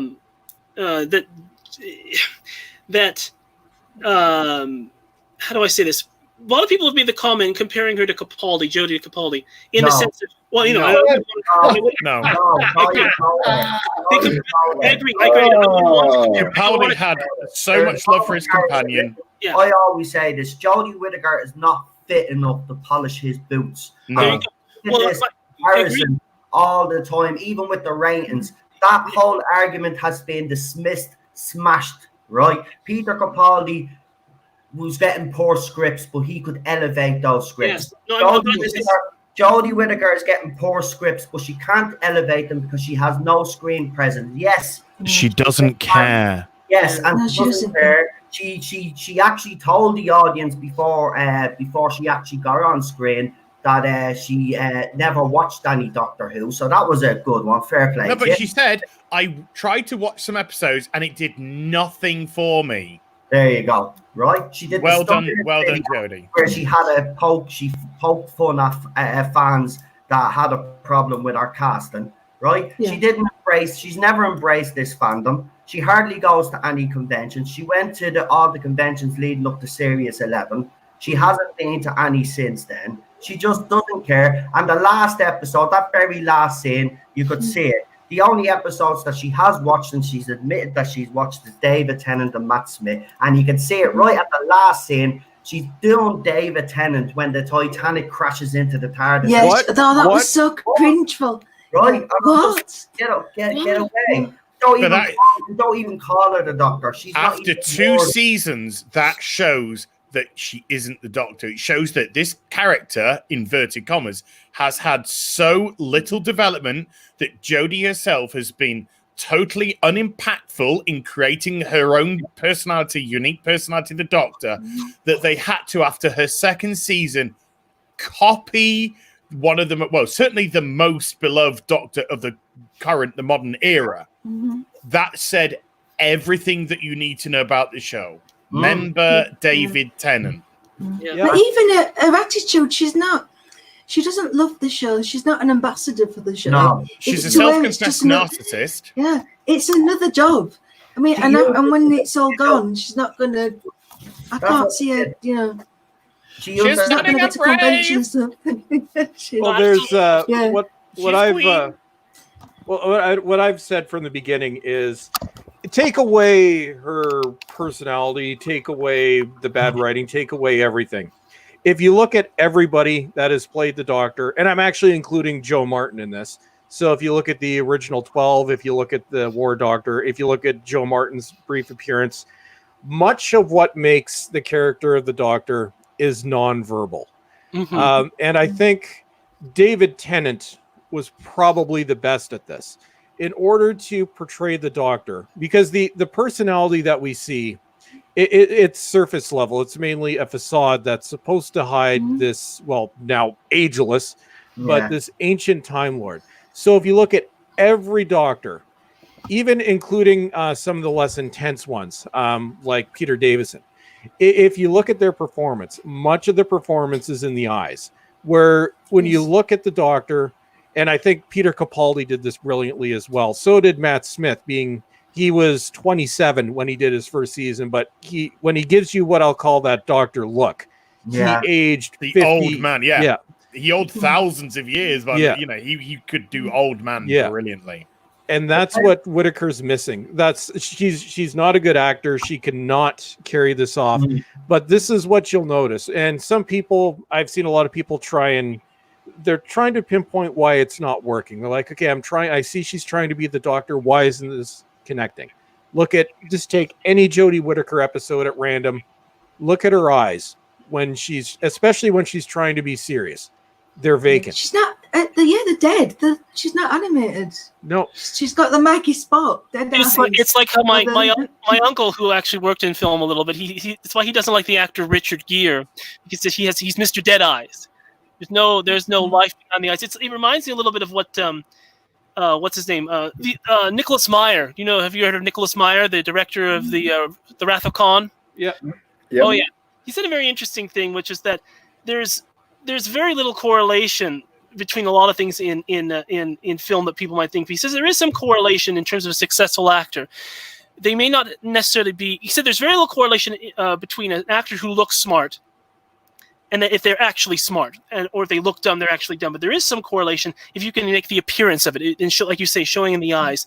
There may not be any wheels turning, but if you can make the audience think that through your eye contact, through your nonverbal, that there are wheels turning, that can convey, that can sell your character, that can sell the idea that there is a plan, there is a purpose, there is a person there. And I think it is telling. If the only thing one of the few things we're taking away from Jodie Whittaker's Doctor are the scrunch face. They're called scrunch face, right? Scrunch face memes of all the photos of her just kind of twisting up her face, and it's just the image. It's just the performance of a quirk. And quirkiness isn't enough. You need to have that substance there. And when your style is bad, in my opinion, then that's even worse, because you can't even sell the idea that this is something cute. It's a difficult thing to see. But there's no style and there's no substance. No. Look at Matt Smith when Clara is talking to him about Trenzalore, the way he breaks down on the sofa with the cup of tea in his hands, right, and then he walks off. You put Jodie Whittaker in that scene, and it's completely different. It's dead because she just doesn't have any screen presence. It doesn't matter how badly this is written. She is a bad actress, and that's just the bottom line of it. Well, she's a bad sci-fi actress. She was great in Broadchurch because she played a miserable cow. Yeah, she didn't. I think it was either. This is our first. If I'm correct in saying, isn't this our first main role? Because she's always been. No, Broadchurch. Broadchurch is her first main. Well, she's done some series before then. I think there was one series that she did as a lead maybe 10+ years ago. Right. Yeah. She just before, in between Broadchurch and Doctor, she was in this thing called Trust Me, I think. Yeah, where she played the Doctor. Yeah, I saw that. Yeah, but not many people. She played a fake. She pretended she was a nurse, and she pretended to be a doctor. She pretended to be a doctor. She's pretending to be a doctor now. It's not working here either. I think it was you who did the video last week, comparing David Tennant and Jodie Whittaker when you're looking at the end of time, correct? Yeah. Okay. Yeah, I was trying to think. I'm like, I love that video. That just perfectly encapsulated everything wrong. Yeah, for a doctor. The reason why, I mean, yes, I wanted to take the pit, but the whole point of that video was that Chibs doesn't understand the Doctor. And when your showrunner doesn't understand the Doctor, then your show is doomed regardless of who you have, trying to elevate your material. Mm-hmm. Because you have to understand the whole nature of the being. And for Whittaker, and the thing is, though, Chibs' writing of that scene, sorry, because I'm repeating myself a little bit from last night, so if you heard this last night, I do apologize. But the beauty about the scene with Whittaker is that she stood in the TARDIS before she went to the Master and the I don't know, what's it called? Rio del Grande Cyber Time Lords. And she stood there while everybody validated her for going off and dying. Mm-hmm. While everybody gave her praise for how brave she was, for praise of go live happy lives, everybody, because I'm going to my doom.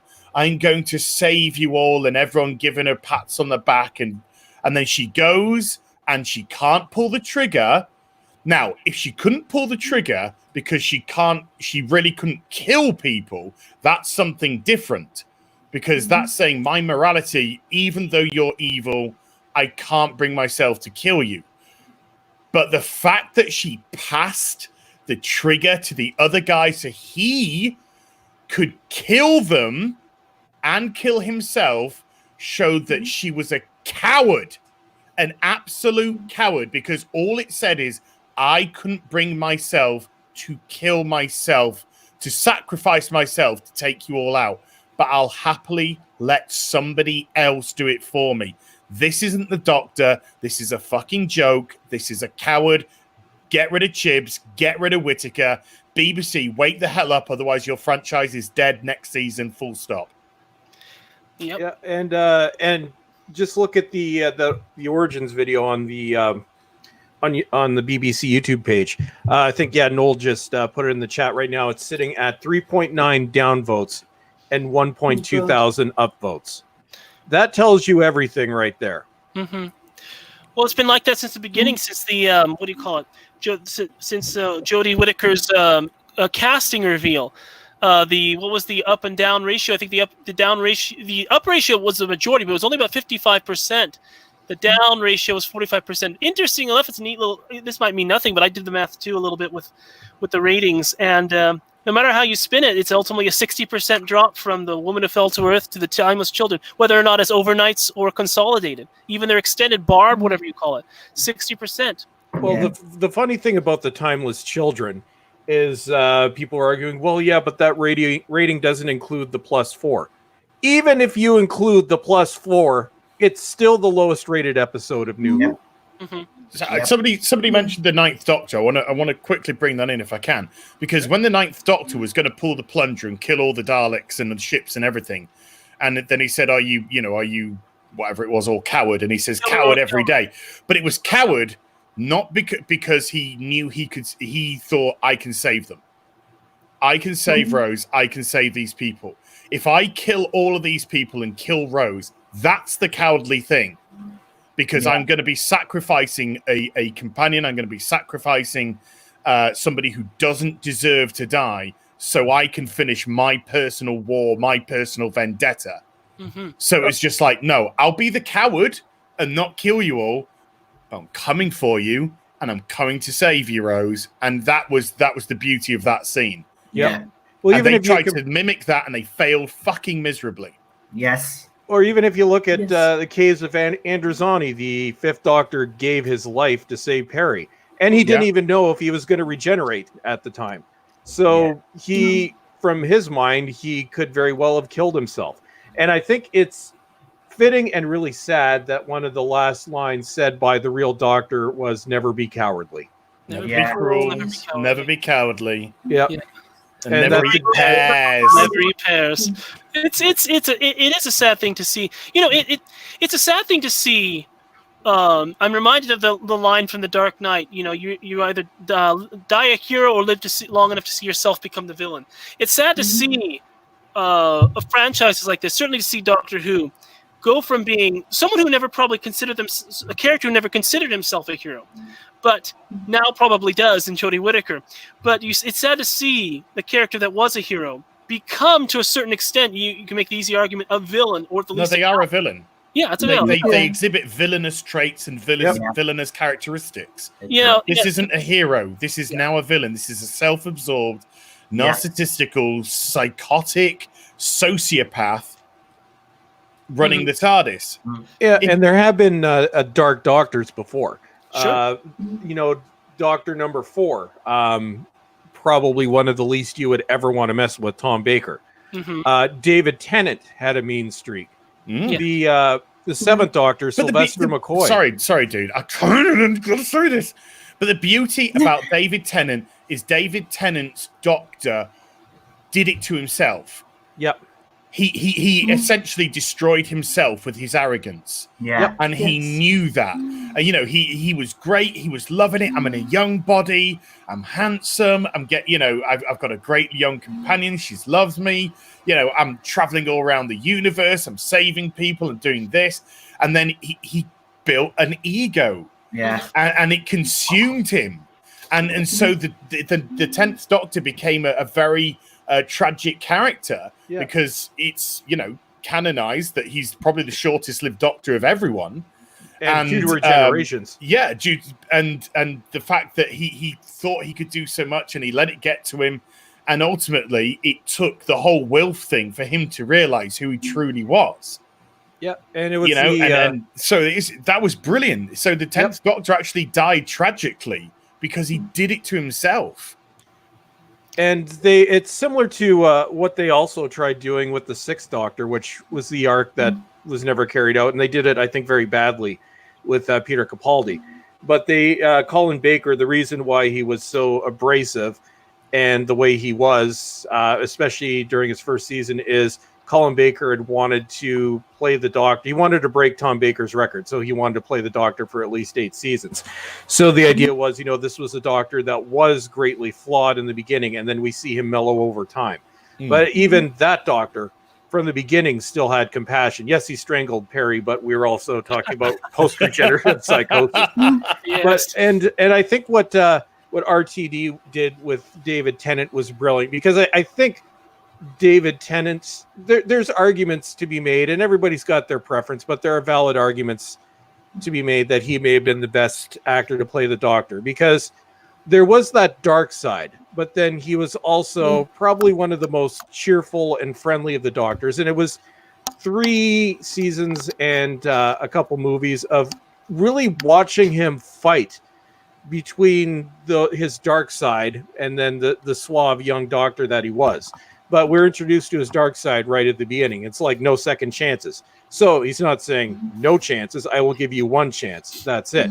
The thing that I wish RTD would have done with the Time Lord Victorious, and I think it was a missed opportunity, is when they were doing the specials, I would have liked to have seen one entire, say, hour and a half movie where we see the Time Lord Victorious play out, where rather than really at the end of one episode, where we watch just the Doctor completely get lost in his own arrogance for 1 episode. And I think Waters of Mars showed that quite well, actually. Yeah. In the end, I would have liked to have seen that carried out for an entire episode. I think an episode between Waters of Mars and the End of Time, this is more just my preference, but I would have liked to have seen that. I think it was brilliant the way it was carried out. But because I think Waters Mars actually linked very much back to Eccleston's Doctor. Yeah. Because Eccleston's Doctor started off and he was referring to humans as apes and monkeys and stuff like this, essentially saying you are so pre-evolved compared to myself. Yeah. You're so below me on the evolutionary train compared to myself. And then when we're at the end of Waters of Mars, we're getting Tennant calling them little people. Yeah. And showing exactly that he has lost touch. He has lost touch, and that's what he hasn't got a companion with him. He's on his own, and when he's on his own, he loses touch. Can I break in here for a moment and say, and this is gonna, and I completely apologize because I know that I'm being self-promoting when I say this, but you know how I wrote. I mentioned I wrote that book, Times Champion. Have you guys even heard of that? Do you know what have you heard of that book when I mention it? No. I haven't. Well, I know about it, but yeah, it's a book that Chris wrote back in 2006, from what I remember. It came out in 2008. And I'm being self-promoting when it seemed. I will apologize. I'm not trying to say how good I am. No, but when I wrote that story and wrote in the context of, because we're wanting something to occur of self-sacrifice, and we're lamenting kind of the loss of the heroism of the Doctor, and we're seeing how it's been done in better ways. When I wrote this story, take into account it's back at the 45th anniversary, so it's a few years ago now. But when I wrote it, there was no Big Finish hadn't got to the Valeyard yet. They hadn't done anything with the Valeyard, and they were still doing their kind of redemption arc of the Sixth Doctor, essentially. I lament, and I'm going to read to you. I'll read to you just a little thing of what I wrote of this, just a paragraph. But the point is, I'm just sorry that we've reached the point, sadly, in this series where we've lost the concept of the Doctor being heroic and self-sacrificial, just for the sake of not even thinking about it. Let me read you something that I just wrote here.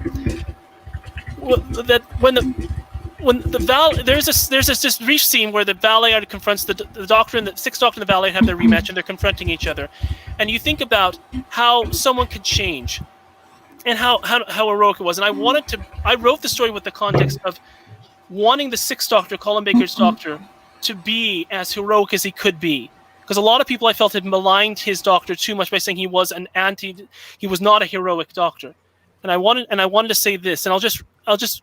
And I wrote it in the context of what happens if the Doctor were to face something like the Valeyard, someone like him that is this more villainous figure, and how would he react to that? And would it let him break? Would he let that break him? And he wrote it, but he let him grow. And I'll just read what I said here. The Doctor says, "No, I appreciate you, Valeyard." And he says, and the Valeyard says, "You deny the truth, Doctor." And he says, "Oh no," says the Doctor, "I just don't think you're up to date on the truth of my life.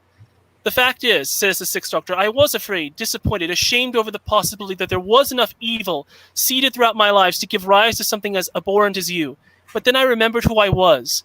I resumed my travels. I took on new companions who strengthened and inspired me, and I sought out the evils in the universe and fought them once more. But above all that, there was one thing in my mind which kept me pushing forward, one person always before me in my mind's eye which motivated me to be a little better, to be a little kinder, a little quieter, a little more myself. It was you, Valeyard. You became the source of my redemption. You have made me more of who I am, and I am better for it. Do I fear you, Valeyard? No, I thank you. You have made me the Doctor." And I mentioned... Pretty good, dude. Yeah, thank you. Pretty good. Oh, thank you. I did like that. I did like that a lot. Well, thank you so much. Look, I wrote that. I wrote it in the spirit of the time of saying, look, the Doctor has always been a hero because he isn't a hero. He's never considered himself a hero. He is simply who he is. And every time that he's faced something that has been difficult and a challenge to his character, he's risen above it and become better. And in the context of this story, the reason why he regenerates, my vision of why the Sixth Doctor regenerates, is not to save the universe. He's already saved the universe. It's to save Mel. And it's a long story, but the point is, I'm sorry. It breaks my heart that the series has reached this point where you're not going to have the Doctor ever saying something like this. Instead, the best thing that you're going to have Jodie saying is, "Oh, I'm the one in charge." Well, not this Doctor for sure. Not this Doctor. Not this Doctor. I can see the other Doctors saying it. Absolutely. Oh, yes. Thank you. Absolutely too. And that's what I wish we could have. And that is the sad thing, that we've seen the Doctor become this villainous character. And the really sad thing is that we're being told that she is the greatest hero of them all. Yeah, because this is the trap. They have to tell us that because they can't show us that. No, they can't. Even in Ascension of the Cybermen, when the cyber drones are blowing everything up, and every time they blow something up, you can hear the Doctor saying, "They're blowing up the defenses." It's like, we know that. Yeah, we know that. Well, I think one thing that's really funny is, the element of danger with the Doctor, that, this is, it's a benevolent Time Lord, but there's always been that element of danger, really going back to the first Doctor. And this is kind of ironic, given that this Doctor is essentially evil, but that whole element of danger that existed in every Doctor, even to a certain extent in Peter Davison, is completely absent. It's like, this Doctor is evil. She's a sociopath, but she doesn't scare me. She just annoys me. Whereas every other Doctor, you get the sense under the surface, this is somebody that you really don't want to cross. This is somebody that you really don't want to mess with. With Dr. Whittaker, Dr. Nasty, you just get the sense that this is a harpy that is just going to lecture your ear off, and you just want her to go away. Yeah. And the fact that there's the eccentricity, which varies between incarnations, but there's always that eccentric nature of the Doctor. Trying to watch her pull that off is hilarious. And the thing that's funny is, this season she was obviously trying to copy Matt Smith, and when she was trying to be dangerous, copy David Tennant. But out of every Doctor, Matt Smith is the one that would be, for even a good actor, the most difficult to duplicate. Because I think Matt Smith may be the most unique actor that has ever played the Doctor. Because he was an old soul in his young body, and he played that incredibly. Absolutely incredibly. Well, and we got to see that in the end, too. I can say no, you're right, and I can say this. Absolutely right. These little stories I try to write right now. I'm trying to write for the 11th Doctor. It's not easy. he might be the equivalent of Patrick Troughton's Doctor in the 90s when they were writing books. I've read reviews and such, and people say that his was the hardest Doctor to capture in prose because so much was done with his face, which is ironic because he was the one hardest hit with the missing episodes. With back in the 60s. In Modern Who with Matt Smith, that Rings of Akhenaten speech. Yeah. Oh yes, is insane. Oh, it's that's an amazing, incredible. Oh, that's an excellent episode. And the Rings of Akhenaten, or however you pronounce it, Akhenaten, I think, or Akhenaten. No, that episode is it's funny. I've talked to fans, and more often than not, more than you think, people say, "Oh, my favorite episode was this, and my favorite episode was that." But that one tends to be kind of the quiet sleeper, real, an inspirational episode where you watch Matt Smith's Doctor to understand who the character is of the Doctor in general, because you have that speech, and also because it has that wonderfully, in my opinion, envisioned and produced alien world. I think one of the best I've ever seen in Doctor Who, but it's certainly the concept and the revelation of who the Doctor is beautiful. The little girl who sings the song is the daughter in Lock and Key. Oh, is she? Mm-hmm. I've heard of that series. I haven't seen it, but I know who you're talking about. Yeah. She's the daughter in Lock and Key. Clicked. Oh. I knew I recognized her face. I was like, where do I recognize her from? That's been bugging me too. Well, and she's the little girl in Rings of Akhenaten. Well, okay, now I have to watch that over again. And I guess we'll just catch up on some super chats here. We've fallen a bit behind, but we'll from Salad Cream Boy 1984 for 10 British pounds.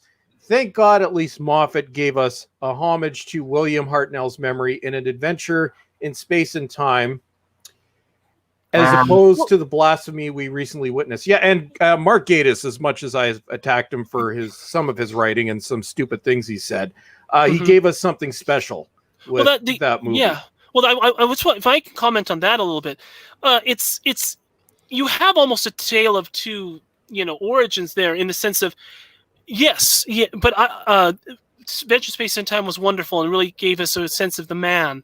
And it has the approbation of William Hartnell's granddaughter. She was probably old enough to remember him. It sounds like she felt that the performance was captured very well by David Bradley. When you think of that, though, you definitely have to thank Mark Gatiss for that, because I think it's much more his baby. It's just a sad thing. Contrast that with how the version of the first Doctor we got from Moffat in Twice Upon a Time, where he is. You almost get the sense that Moffat, though.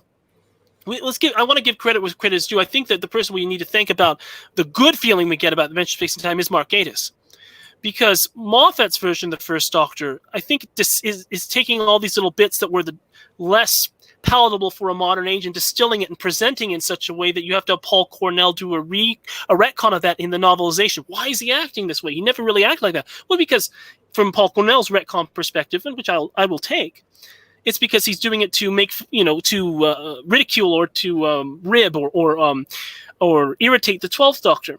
But since that's not ever stated in the actual television script, taking it just from the television script perspective, you would think, coming away from it, that the first Doctor was a sexist and a misogynist and a chauvinist and such. Where every line of not every line, but many of his lines of dialogue are, the glass joke about women, or the spring cleaning. Oh, Polly isn't here in the TARDIS, obviously. That's what made Twice Upon a Time very hard for me, because we just come not too long before from Adventure in Space and Time, where William Hartnell's being essentially praised, but shown as a real man who loved that character. And when we're presented with that character again, he's not exactly as charming, or as he has his moments. But he definitely has moments. But it was difficult to watch when you could see that it almost seemed to be that one of the purposes was presenting him in a not a terribly favorable light. That wasn't necessary, in my opinion. It's too bad. But we have Mark Gatiss's Adventure in Space and Time, which I think trumps that and makes it shows who the man was and the beauty of why Doctor Who was created and how it was presented in such what made it really largely a success was William Hartnell. I'm sorry, someone just wrote something in the chat just turned up and making me laugh. Oh, okay. Hi, Noel. Hello. Going Can forward, somebody call Gary's house to see if he's alive, please? I'm alive. hi, are you okay, buddy? I'm good. I'm I just hope you hanging haven't- in here. I'm sure I'm boring you Oh, we lost completely. you, dude. Hi, Gary. I'm just listening. It's all good. Okay, Thank you. everybody in the chat, shout out Gary. We're concerned right now. I'm alive. It's I okay, am buddy. there. I am still capable of speech. Okay, Good, good. man. Barely. What did I Okay, miss? Gary is now emoting what we all felt 2 weeks ago. Okay, so next chat we got two from J Pella 821 for $5 US. When will Az join the Inquisition to prosecute and punish Ruby Rose for Batwoman or Woke Batman? When's the season Bat- finale? Not soon enough. Yeah, No, Batwarmers, Warhammer players experienced what Who fans are feeling they still are, which is continued in a second super chat for $10. GW killed fantasy for Age of Sigmar and tried to get woke removing, I believe it's pronounced Slaanesh, and making Sigmarines. I've never really watched this, but diverse.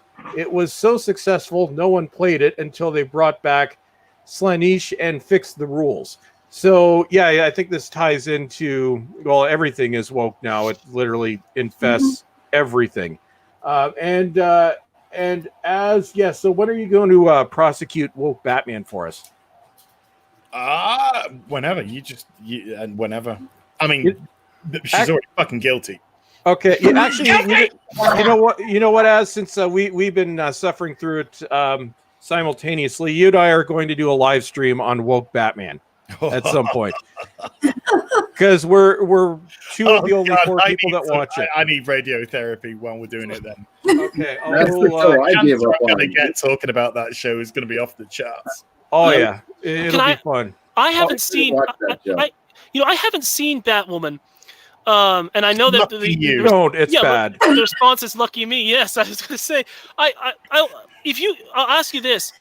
Maybe this for Chris and Az. What if you could boil it down to one of at the most maybe three traits, but just boil it down to a simple statement or something. What is it in your opinion that is killing that show?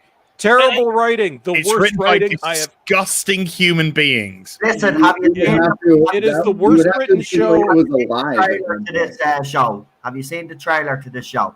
No, I've not seen the trailer. No. Right, watch the trailer and you'll see what The show only exists to virtue signal. Just kind of like Doctor Who right now. Batwoman would rather give a Rolex watch to a crack whore than listen to a guy who patrols the streets and tries to keep people safe. Batwoman would rather let a attempted murderer of 425 people walk free, who's also conducted credit card fraud against millions of Gothamites and blackmailed the mayor of Gotham because she's gay. And so's Batwoman. So she let her go. Wait. So the character you're talking about is an actual character in this story? Well, is she an actual Batwoman? Yeah, she's a physical an actual I don't know if comic it's book a character. Oh gosh. Wait. Are you saying that there are now preferences for sexual orientation? Preferential treatment? Yeah. Are you saying that? Oh. And then when Batwoman let her go, and at the end of the episode, she was eventually caught by the police or handed over to the police or whatever. They gave her community service. Community service. For the attempted murder of 425 people, for the credit card fraud of millions of people, and the blackmail of the mayor of Gotham. She got community service. That's the thing about Batwoman. The show is so badly written. It's actually a curiosity. Like I think I find it fascinating because this is the worst show I've ever seen on every level. It's the worst shot, the worst written, the worst acted. It's actually almost worth watching one episode because you won't quite believe what you're seeing. Either that or just watch our videos. I've given everybody nicknames. Are its ratings good at all? No, although it is getting twice the ratings of Doctor Who in I was just the going to US. say that. It That was the tells you- lowest rated premiere of any CW Arrowverse show, and since its premiere, which was only 1.8 million, it's now down to 770 something thousand people in its first season, and it was renewed for a second season after episode 7. Do you think these series are being? I think this is almost nobody, but do you feel that these series are being not just promoted, but perpetuated, simply on the basis of a type of social grandeur? That's the only reason it exists. They haven't even been subtle about it. It's Gay the TV show, but written by horrible gay people. Not normal gay people. Not normal people in general. It's written by disgusting, horrible people who have clearly massive issues against everything and everyone, and it's all there for you to see every Sunday. And I've gotten messages, and I'm sure you have as well as on your videos, of gay people that are absolutely mortified by how they're being portrayed in this show. Furious that they are being portrayed in this way. Mad. Yep. Well, I mean, mad as in, not mad as in blah, blah, blah. Well, again, it's probably giving too much credit than what I've said, but there's probably no purpose to it. It's just simply, it thought of this is how things are, and this is, I don't know. Again, it just shows you the purposeless creativity. If it's even creativity, but it's a purposeless creativity that creates madness. And I wouldn't even call it creative. I would just call it we have a woke message. Yeah, and we're just going to write stuff around it. And you have to, and the plot lines on this show are completely ludicrous. There is kind of an arc, sort of. No, there isn't an arc. Batman's opening a gay bar. Let my sister go every single opportunity I have to arrest her or hand her in, and she continues to murder people. But I don't care because I am a piece of shit. Inverted commas hero that doesn't care about anything but me and getting my vag rubbed up against Sophie's. And she does nothing. She saved like 3 people all season. Where's Sophie Batman? actually does the work. Oh, Batman's a toxic male. He ran away. MIA. Well, you see, it's MIA. He's not dead. No, he ran away because he's a toxic male and a coward. Wasn't he a man responsible for the death of her family? She stole all his technology and stole. No, she's stolen his cave. She's stolen his costume. Money, company. She stole his fucking company. By the way, that's all. Better on a woman. That's why I'm telling you to watch the trailer. That's all in the last minute of the trailer. Oh, okay. She walked into Wayne Tech on the first episode and just went mine. Yeah. And she's never left it since. How is she related to Batman? How is she? She's his cousin. His cousin. Yeah, and they took away everything that was good from the comic. So there's a comic that this is based on that's actually a good comic book. Well, the Detective Comics run of Batwoman was decent, was pretty good. But the when they started to launch her own series, then they were putting in the politics, and her last run lasted 18 episodes. 18 issues. Yeah, I was selling it when it came out, and people. You owned a comic shop? What? I did. And it had a very positive response, but the basis of it was she had respect for Batman. She emulated Batman. So, but that's not the case here. They vilify Batman, and because he's a toxic male. So I don't know. I only went to the episode where her parents or her friend got killed. Alice's was it Alice? Was it? Yeah, they went off the bridge, and the batarang and the bat rope broke. Mm-hmm. And, I didn't get past that one. That was enough. So you didn't get past the first episode. No, kind of like how Az was with Picard. I mean, I had no investment in it. I just didn't. It was too stupid to review. I'm like, this is dumb. I hate CW. It's written by imbeciles. Like actual imbeciles. I watched the first episode of Supergirl. It premiered at Comic-Con, and you guys didn't see that version. They edited it and made it better. But the first episode was so bad at Comic-Con where you're playing, you're preaching to the choir there, and it was dead silent when the episode ended. Like there was or anything. In Hall H with 5,000 people. Wow. And it was, Nice. they're like, yay! It was bad. It was bad. So yeah, I hate CW. I think it's set superhero shows back 20 years, and I think it's ruined pretty much everything genre. Because I mean, I'm sure they have that in mind when Berlanti, he's big to blame for this. Oh, Greg Berlanti, who wrote the Green Lantern movie. He is producing 5 more TV shows, and he wants to have the record of producing the most shows at one time. I think he's failing upwards. Kurtzman keeps failing upwards. Well, DC it's actually impressive how quickly DC managed to implode, because for a couple movies you're like, okay, DC, you're finally doing better. Then they had the Joker, which was outside of the DCEU. I'm like, God damn it, this is awesome. But then woke Batman and Birds of Prey. R.I.P. DC. It was fun while it lasted for like 6 months. 5G is going to take care of DC. Yep. Yep. Now, what is this 5G? I keep hearing about 5G. Is it another crisis or something situation where they they're aging everybody out and they're going to replace them? Wonder Woman's going to be the original superhero, and Batman and Superman are going to be around, but they're older. And no, it's going to be Black Man, because it's going to be Luke Fox is going to take over as Batman, who he's the most underused member of the Bat family, barely used, but he's going to take over. So not Dick Grayson, not Tim Drake, not Damian Wayne, not any of the logical choices. It's going to be Luke Fox because of diversity. Yep. Wonder Woman is going to be non-binary. A non-binary male figure in a spangly. Well, just fuck off. Oh, get away! Oh, and I just have to go check in on Lexi. I'll be right back. But regale us. As in one of the super chats, I'm going to read. Somebody said something about you singing a song. We'll get there, but I'll be right back, guys. So sure. Gary, how are you, Gary? I'm good. Okay, so you're now the boss. I'll be right back. We'll wake Gary up. All right, subscribe to Nerdrotic. Oh my God, the patriarchy is taking over. Patriarchy is taking over.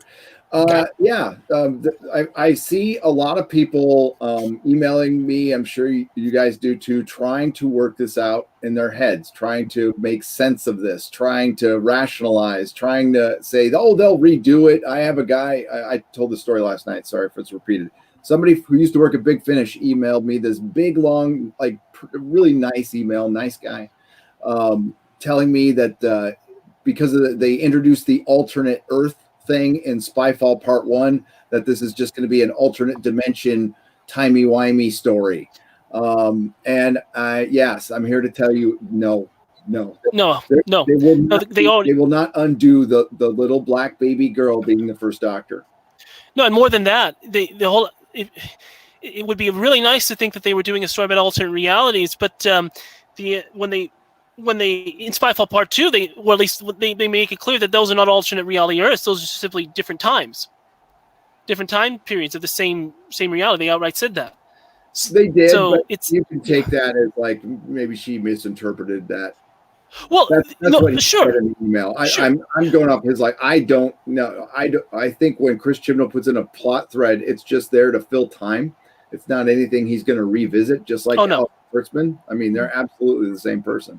Well, I wouldn't be surprised if like the Lenny Henry's character from Spyfall, Barton. I wouldn't be surprised if he never returns again.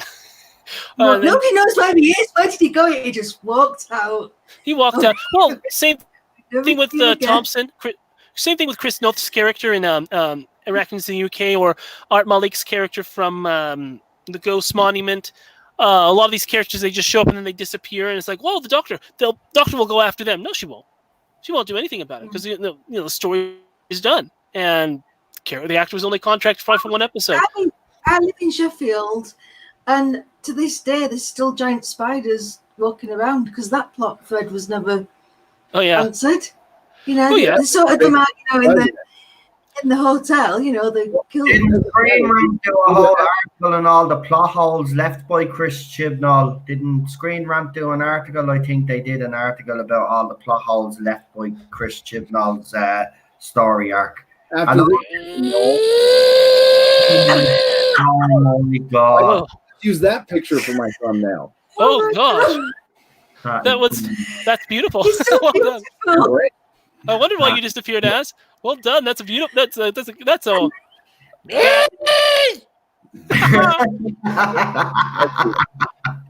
You should do a comedy variety hour. You definitely should do a comedy variety hour, dressing yourself in all the. Well, I'm assuming you actually are Batwoman. Batwoman can be. Batwoman can be. Down the patriarchy. Oh my god! It's over, boys. It's time for us girls to take charge. Sure. Find me a girl. I'll be back in a minute. I gotta go to the Sophie. Woman, what do you say to those people that think that you're just a walking propaganda piece? Oh, he's gone. Batwoman is gone. What? What happened? What? Sorry, my camera just went on the blip. I just had to replug it back in. You were hacked. Must have got infiltrated by the I got infiltrated. Oh, Gary, Yeah, I left you in charge. Batwoman took over. Oh, She was damn so Batwoman. stunning and brave.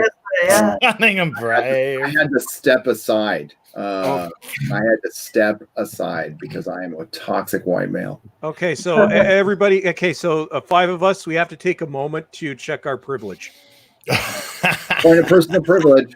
Yeah. Point of personal privilege. Point of personal privilege. We'll look at look at super chats. But first, I just have to attest. I am a piece of shit. Just ask Twitter.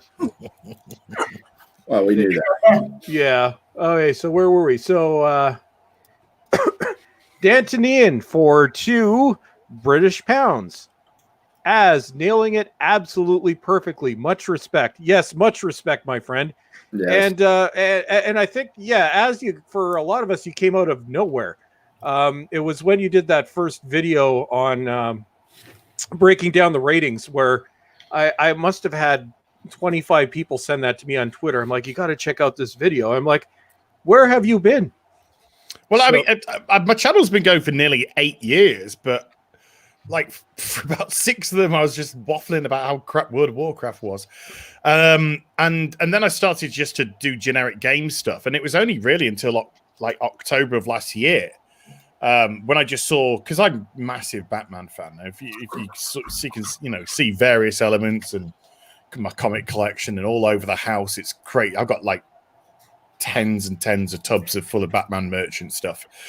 And then when I heard about this Batwoman thing and just saw how pathetic it was, I thought I got to do a review of this. And then from there, it just sort of escalated into more kind of pop culture and people asking for more reviews. Oh, can you review this? Can you have a look at this? Doctor Who's coming back. We know you like Doctor Who. Can you check it out? And it's like, no, I was like, no, I'm done. I've dipped out. And then I got bullied into doing the first part of Spyfall, and then people just like, you got to carry on now, so we don't have to. I was like, oh, come on.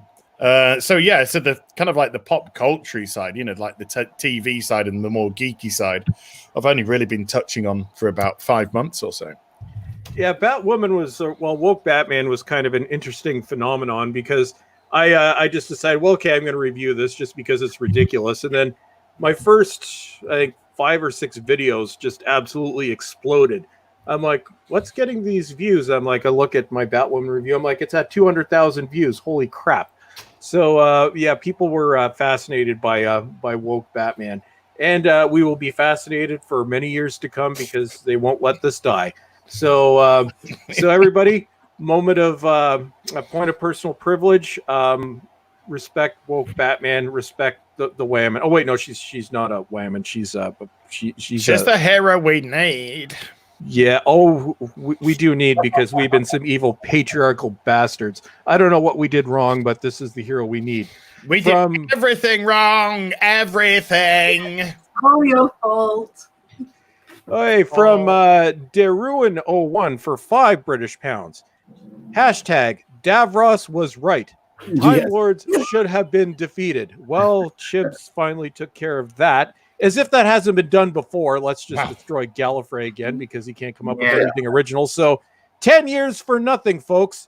10 years for nothing. 50th anniversary for nothing. Everything's for nothing. God damn. Yep. Anybody can be the Doctor. Excuse me, Master, how did you destroy Gallifrey? I pushed. You're not gonna tell us. Oh, okay. Actually, Noel, I would like to correct you on that.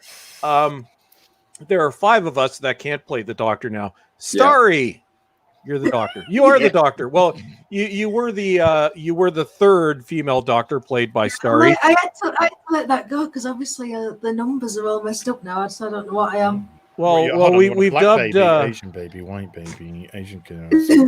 7th. You're the 7th. No, you'll be the next one. So you're Doctor number 667, because we've officially dubbed that other title to Dr. Nasty, because that works perfectly. Mm-hmm. From Flavius see if I can get this right. Alice. Thank you, Gary. Hello, Gary. Hello. Evening Bulls Trek and panel. Another ace group for £5. Anyone have a spare TARDIS I can borrow to keep up with all these podcasts and live streams, please? There are a lot of them, aren't they? And actually, it's funny. I do tons of live streams, but I almost never do them on my channel. In fact, I think this is like the second one I've done all year. But yes, no, it's plenty of entertainment. And there's an upside. Well, there are many upsides to this. But given that everything that's coming out of entertainment these days is complete shite, there's always the YouTube content is much more exciting anyway. Yeah. I would rather watch Gary or Noel or Az or anybody cover Doctor Who than watch an actual episode. Yep, same here. Yeah. From C for $2. I miss RTD. I think we all do. Everything fell apart when he plus 10 left.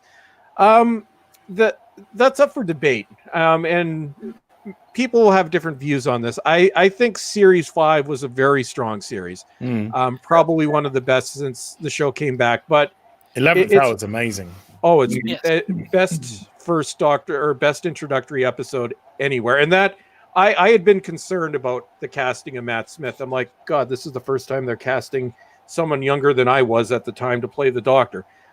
30 seconds into that episode, he sold me. Yeah. But I think it's hard not to argue that the show started to fall off the rails in Series 6. Yeah. Not because of wokeness, but because Moffat decided to overcomplicate plots. And the split season did not help. I think the first nail in the coffin might have been the wedding of River Song, because to this day, I don't think anybody, including Moffat, actually knows what's going on in that episode. I can say for me what were for me, my perspective, since if we want to share that, I can say there have been 3 inflection points for me as a fan where my enthusiasm, not my feeling that the series was getting worse, but so it's no one's fault, at least at the beginning, but 3 inflection points where my enthusiasm waned. The first was the wedding of Sarah Jane Smith, because of the loss of the Brigadier in that story. That's no one's fault, but I was really looking forward to that. I have hopes for the future, of course, but I was looking forward to that, and so when he didn't appear, and I knew some people that knew what was happening on the ground there in his life, and I asked around. I said, "Is he okay? Is he going to get better?" And they're saying no. And so there was kind of a sense of, okay, he's probably not. He's not going to make any return. He's probably this is probably the end of his life, which it was. Second inflection point is what you just said, Chris, which was the wedding of River Song.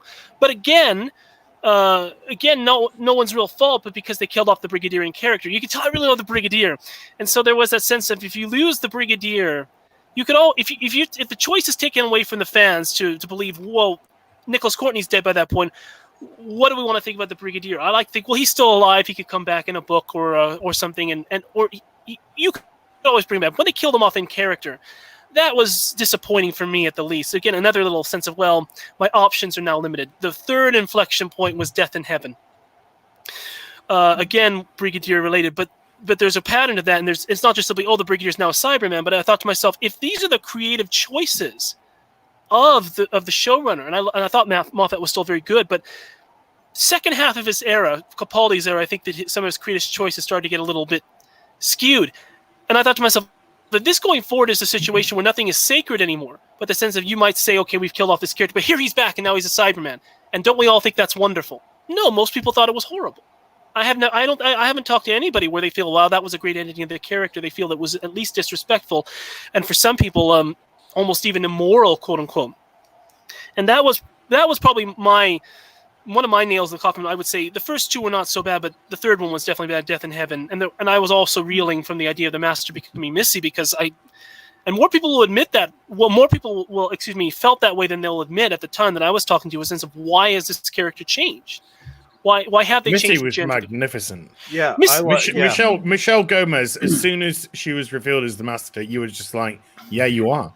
Yeah, because from that very first moment in Deep Breath to the time of the reveal, Michelle Gomez was captivating in that role. Absolutely captivating. She was very good, but even now, the sad thing about her legacy is that she'll be remembered for being, an excellent character, but in terms of what her purpose was, the purpose now is no longer her primary purpose, at least by Stephen Moffat's admission and the creators and all that stuff. Now, her primary purpose wasn't, she was an excellent character, is that she was the forerunner for a female Doctor. Well, also that, and they Missy was the redemption master, and on top of the many things that Chibbs has retconned, he retconned that entire arc. Well, well, from his perspective, that arc doesn't matter. From his perspective, in my opinion, you're absolutely right. From his perspective, 56 years of Doctor Who doesn't matter. Yeah, nothing matters. So that arc doesn't matter because, again, Missy's purpose wasn't to be the Master. Missy's purpose was to pave the way for Jodie Whittaker. So who cares what her arc was? We just need a villainous Master now. So if anyone's asking, will they ever explain? They'll never explain how how the Dewan Master can lead off from Missy or Sim. No, they'll never explain that because it doesn't matter. Well, all that matters. An opportunity they had them both together in a show, and they didn't do a regeneration scene. And it doesn't take away from Michelle Gomez though. She was great. No. If I'm being absolutely Moffat's, I think he fell prey to outside influences. Yes, I agree. I mean, if I'm being full disclosure, I think the performance was good. I never was quite sold. Probably when Series 9 came around. Let's put it that way. When Series 9 came around. When it comes to the Dr. Missy dynamic, perhaps because they barely Capaldi and Gomez barely interacted in Series 9. I ultimately felt maybe Missy's potential was... Less is more, though. Sometimes less is more. Sometimes less is more. I was never, being honest, I was never completely thrilled with Missy simply because, and this is only my personal opinion, I felt that the nature of the Doctor-Master relationship wasn't mined as much as I felt it could have been, or at least in the sense of a dangerous Master trying to kill the Doctor. But I understand what they were trying to do, so it's not a fault. It's just simply a personal preference. But even so, that's the sad thing is that Michelle Gomez's character now, Missy, will never be, in my opinion, mined to that full potential as a legacy because they won't care. They don't care anymore. Simply, because of her, we have Jodie, and thanks Michelle. But now we have. Let's get back to the real Master. This is nothing to do with Michelle Gomez. No, it's nothing to do with her. Not to do with her, to do with the agenda, but the agenda, and that is especially in Moffat's final 2 seasons, you can see the agenda is very clearly there. Well, my theory on that, and keep in mind it's just a theory, but if you look at the timing of the introduction of the diversity and inclusion strategy, and if you look at the complete shift in tone in his writing compared to what he had done before in those final 2 seasons, you can tell that the BBC was interfering by that point. Mm-hmm. Was a Hell Bent was the red flag for me. Yeah. And I saw the writing on the wall, and I'm like, no, I can see where this is going. And it was so, I was so angry that was my, until season 11 and 12 came along, that was my worst ever episode of Doctor Who. I hated. It's interesting to Capaldi. No, I understand. Yeah. What It's interesting. they got rid of Ken Bones. I loved Ken Bones Mm. as Yeah. a general. Yep. Yeah. Yeah. And they got Oh, right. the general, and then the fact that they just changed it into a black woman, and then she had to open her mouth and say, Yeah. "Oh, To berate men immediately. Yeah. How to deal with all that ego? Oh my god! And then Stated with such confidence. and at the time, nobody wanted to cover it. I have to give props to Dave Cullen because he was the first Yep. YouTuber to call this out right after that episode aired. Mhm. And at the time, I was, now I don't care, but at the time, I was trying to avoid excessive controversy. Mhm. And Mhm. you could see it. It's like, It's- this is it's where just- it's going. Yeah. Well, it's interesting looking back on the Capaldi years. Looking back, now this is not about 5 or so years ago, but when Series 8 arrived, and these are amongst some of my friends, and like my friends were, some of my friends are the with some of the, because I wrote Times Champion, the one thing that afforded me is the chance to get to know a lot of the Doctor Who book authors. I don't know really too many of the audio authors or the television authors, but I know some of the book authors because it was kind of a homage to their era. I wrote it long after their era when I was very, very young, but even so, I wrote it for that. And so I got to know some of these book authors, and there was that general, it's interesting amongst those fans, their take on Capaldi. And one guy, I think, said it very well. And he said that, and this actually, he's one of the audio authors too, but he said something that I thought was very prescient at the time, which was, and I think this was about the time of the Caretaker episode. And I asked him, how do you think people are liking Capaldi so far, his character? He said, I don't know. It's an interesting choice. I think people of my generation, he's much older than I am, I think people of my generation can appreciate him. I'm not sure how the young kids will be able to will take his character after characters like David Tennant and Matt Smith. Another thing that was interesting, just take it for what you will, was a sense of how people liked his first series. It was rather Marmite. That's the right term, right? Marmite. You like it or you don't like it, I think. Mhm. You had people that really loved. You had people that really loved Series 8, and then you had some people that felt there was no payoff. Okay, and I liked Series 8 too. I really did. I know you love. I have to say something. I'm not a Doctor apologist, but up until now, I've really enjoyed. Up until Series 11, 12, I've enjoyed even stuff like Capaldi's era, maybe his weaker episodes, because I've loved Capaldi. There was that Marmite sense before even maybe the. And this might be looking too much into it, but I wonder if, not a theory, but a thought of maybe one of the reasons why maybe Moffat's writing fell prey perhaps to the issues that maybe plagued more of Series 9 and certainly Series 10 was that maybe he started off Capaldi in such a controversial way that maybe, how do I say this? Because looking back, Series 8 wasn't the ratings were high, but amongst the critical people on the ground, it was rather split. There were a lot of people saying, "Oh, I don't like this. There's no payoff. We're getting dragons and eggs and demons, and we're getting episodes like Listen." As much as people really like Listen, there was no monster there, and there were several episodes where there were no monsters. I know what Moffat was trying to do. The Danny Pink arc wasn't terribly being well received, and so I wouldn't be surprised if maybe that might have been that put Moffat in a weaker position. Maybe BBC said to him, streams with his character too much. Peter Capaldi was a different Doctor every season, and it was due to delays. It was due to Moffat's insecurity as a writer. Yeah. Again, I don't know if you guys remember, he rage quit Twitter. He was being accused of being a sexist, and it got in. He's kind of thin-skinned guy. Yeah, and that's what happened. How Clara completely changed, and not only changed character. I love Asylum of the Dolls. I love that episode. Would have been a great and the character. Snowman. I mean, it became the Clara show. I mean, I'm totally understand why some fans started calling it Clara Who, because it suddenly became, it was Clara's day-to-day life, and the Doctor was just a supporting character that came and took over. Woman, Impossible Girl. It's like, what, dude? Just decide on something, for Christ's sake. You know what's funny? You know what's funny for me? I don't say this at all as a rebuttal to what you've just said or anyone. For some reason, I'm not sure why, I can't really articulate, I really like Clara. I'm probably in the minority, but I really like Clara. Maybe it's partly because the elements of her were very good. Yes, elements. But there were elements which weren't. But she did have some very touching moments, and I do think that Jenna Louise Coleman is a very good actress. Yes, a very good actress indeed. Yes. But I think she was at her strongest when she was vulnerable. Yes. Like when she threw the TARDIS, or thought she had thrown the TARDIS keys into the volcano. When she thought the Doctor told her to go to hell. When she was sort of more of that vulnerable human, because the companion is the human character that we're meant to relate to, because it's the Doctor who's the alien. So when she was that vulnerable, flawed, I totally screwed up character, the dynamic between the Doctor and Clara was always exceptional.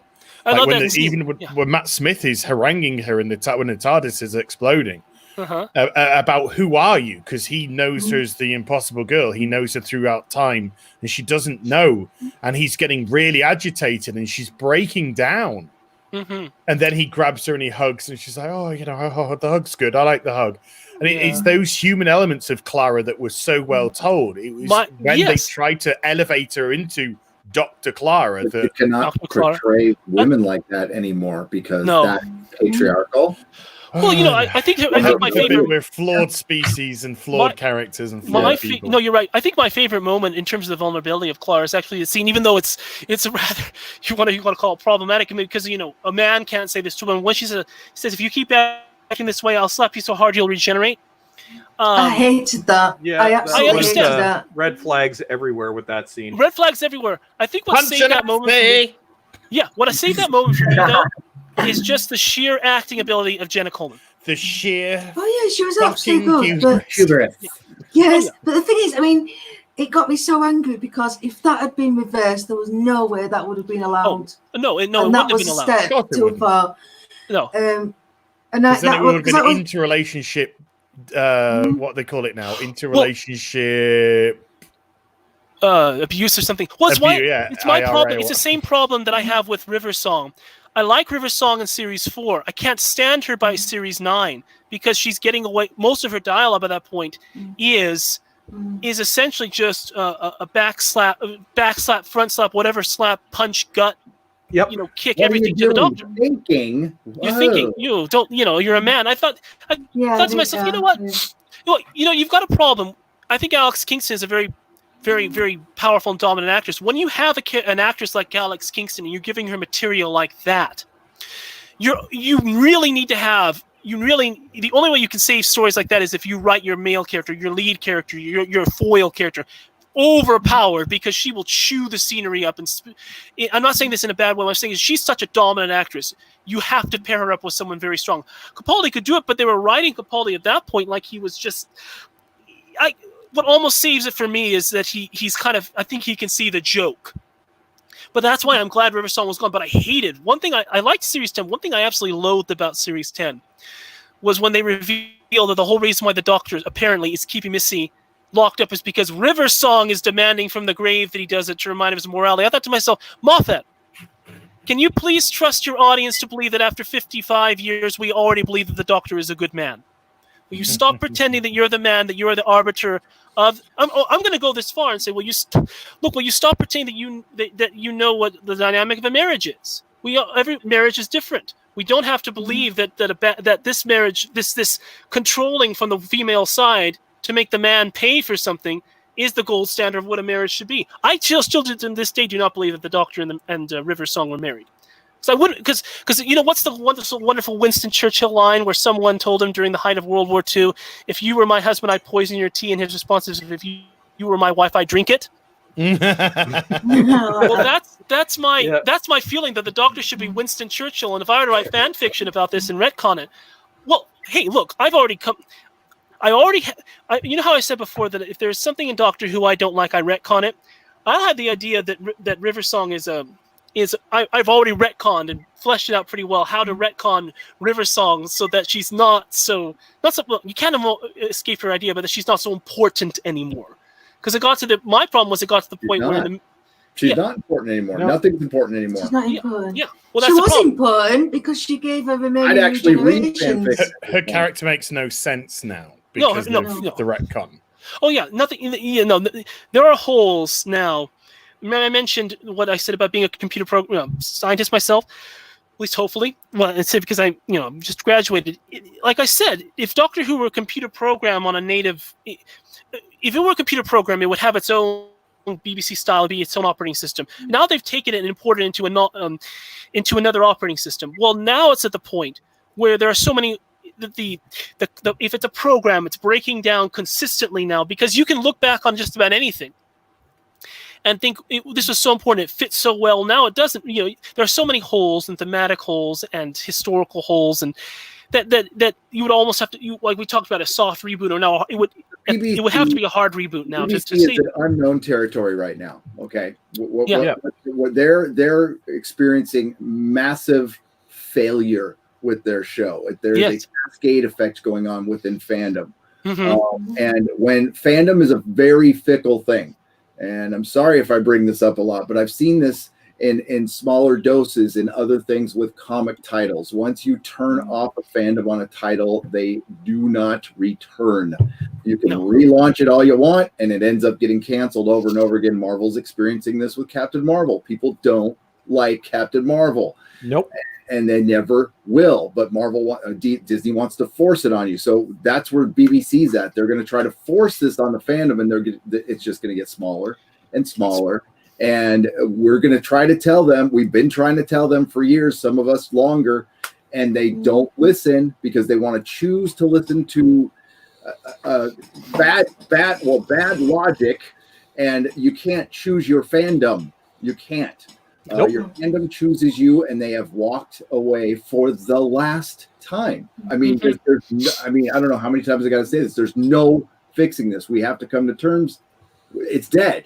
It's dead. You don't come back from this. I don't care how much you retcon it. You bring back David Tennant, it'll be a gimmick. Unless he's coming back permanently, they'll come back for that episode and then leave again. That's it. It's over. Yeah, there's this is, in terms of destroying a franchise or destroying a fandom, this is the worst case scenario. This is the worst I've ever seen. If we have to be pragmatic about this. There's no way of saving it at this point. I think you can do acts of good faith. Yeah. I think if the BBC want, if they, and they won't, we all know this, but I'm trying to think as if they were logical creatures. If the BBC decided, okay, look, this has been sorely rejected, we do need to course correct. So let's change showrunner. Let's bring somebody on board who we think is a good sci-fi writer, a good fantasy writer, a good adventure writer, and let them run with the series. In the meantime, let's approach somebody like Moffat, or maybe approach somebody like RTD, and say, look, while we're rebooting the show, in essence, because we need to sort out this mess that we've been left with Chibs, is there any chance you can create a one-shot for us with Paul McGann's 8? Exactly, I was about to say that. I was thinking that as well at the same time. That's what we wanted to see for years. And put him into an episode, put him into a special, give him an hour, 90 minutes, or 75, whatever you want. But give him a decent bit of time to show off his Doctor, give him a decent bit of time to show off an adventure with him, with a companion with him, and give them the opportunity to say, hey, look, we understand how much this fandom means to you.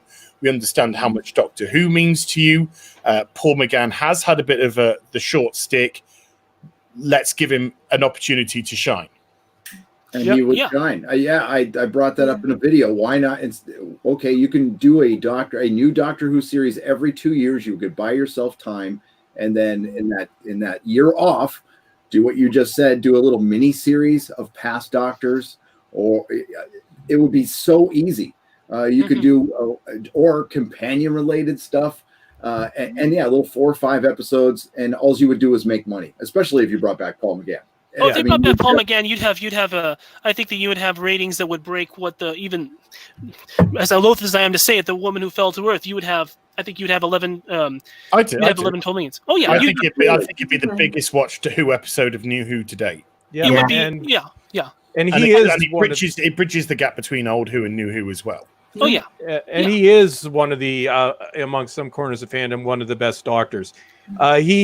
He has been, well, if you look at it, really his Doctor has had the longest run, because the TV movie was 1996. Big Finish picked up the rights to do the Eighth Doctor specifically. They've been doing 5, 6, and 7 since '99, but in 2000 they began New Adventures with Paul McGann, and they're still doing it 20 years later. Right now, the last few years they've been working on the Time War arc, and if you listen to him on Big Finish, had he been given the right opportunity, the right script, if Fox had not decided to run it up against the season finale of Roseanne, which is probably one of the dumbest decisions in Doctor Who history, had he been given, say, a few seasons, I think he could have been up there with David Tennant as one of the best Doctors. Like, you listen to Big Finish, he embodies all the characteristics of the Doctor.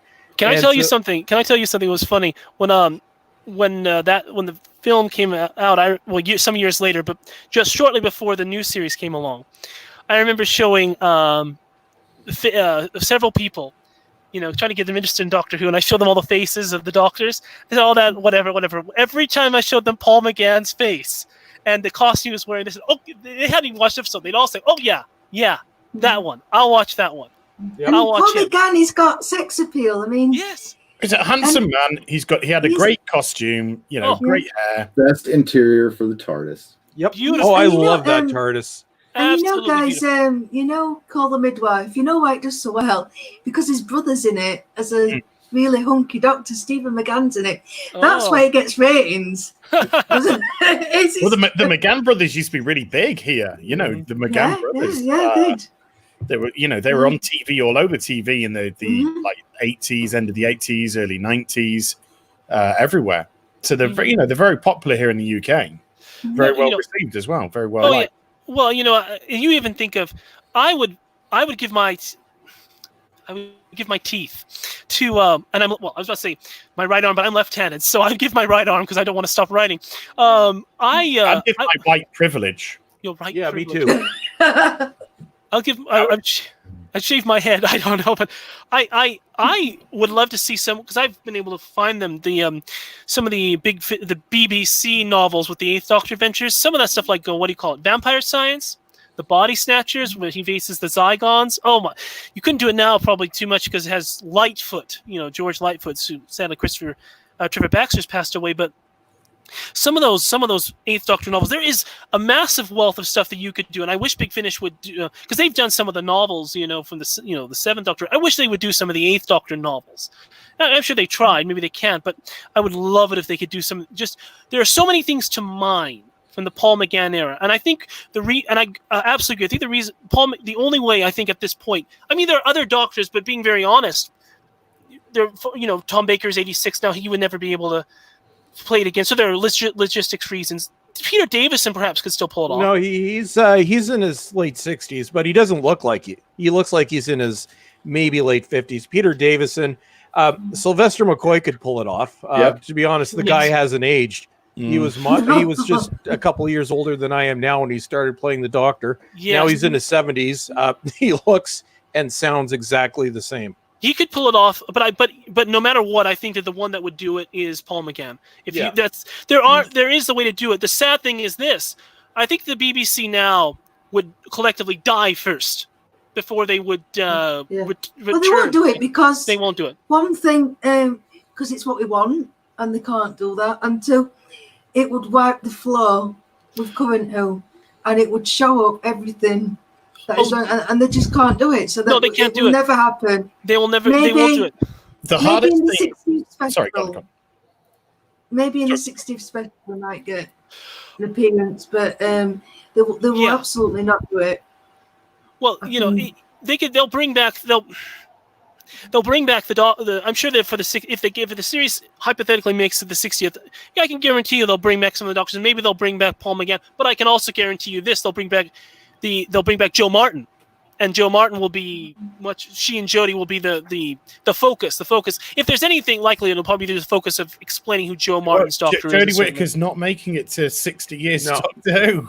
No. It's never going to happen. Nope. I agree. It's a hypothetical. It's and all if she does, she'll be in the time scope. It'll be like the Five Doctors, and she'll just be. She's going to say at the end of next season, I've done everything that I wanted to do in this role. I'm stepping aside and allowing somebody else to carry on my brave and stunning work. And then it will get worse. And then it You'll- will, yeah. Well, yeah, it'll If just it was a generate. company that was worried about making a profit, which, well, the BBC will in a few years, but if it was a company that actually cared about making a profit, they would course correct. But the BBC, it's going to be a few years before their license fee gets taken away, so they can do this for like probably another 4 or 5 years, which is ridiculous if they wanted to. Yeah, they'll work it for a while, and I can't imagine what the condition of the series will be if they continue on which they will. So let's be honest. Continuing on this trajectory, I can't imagine what the condition of the series will be by There'll then. be no audience for Serious 13. No, there's nobody's going to be watching it. Nobody's going to care. I'm not watching it.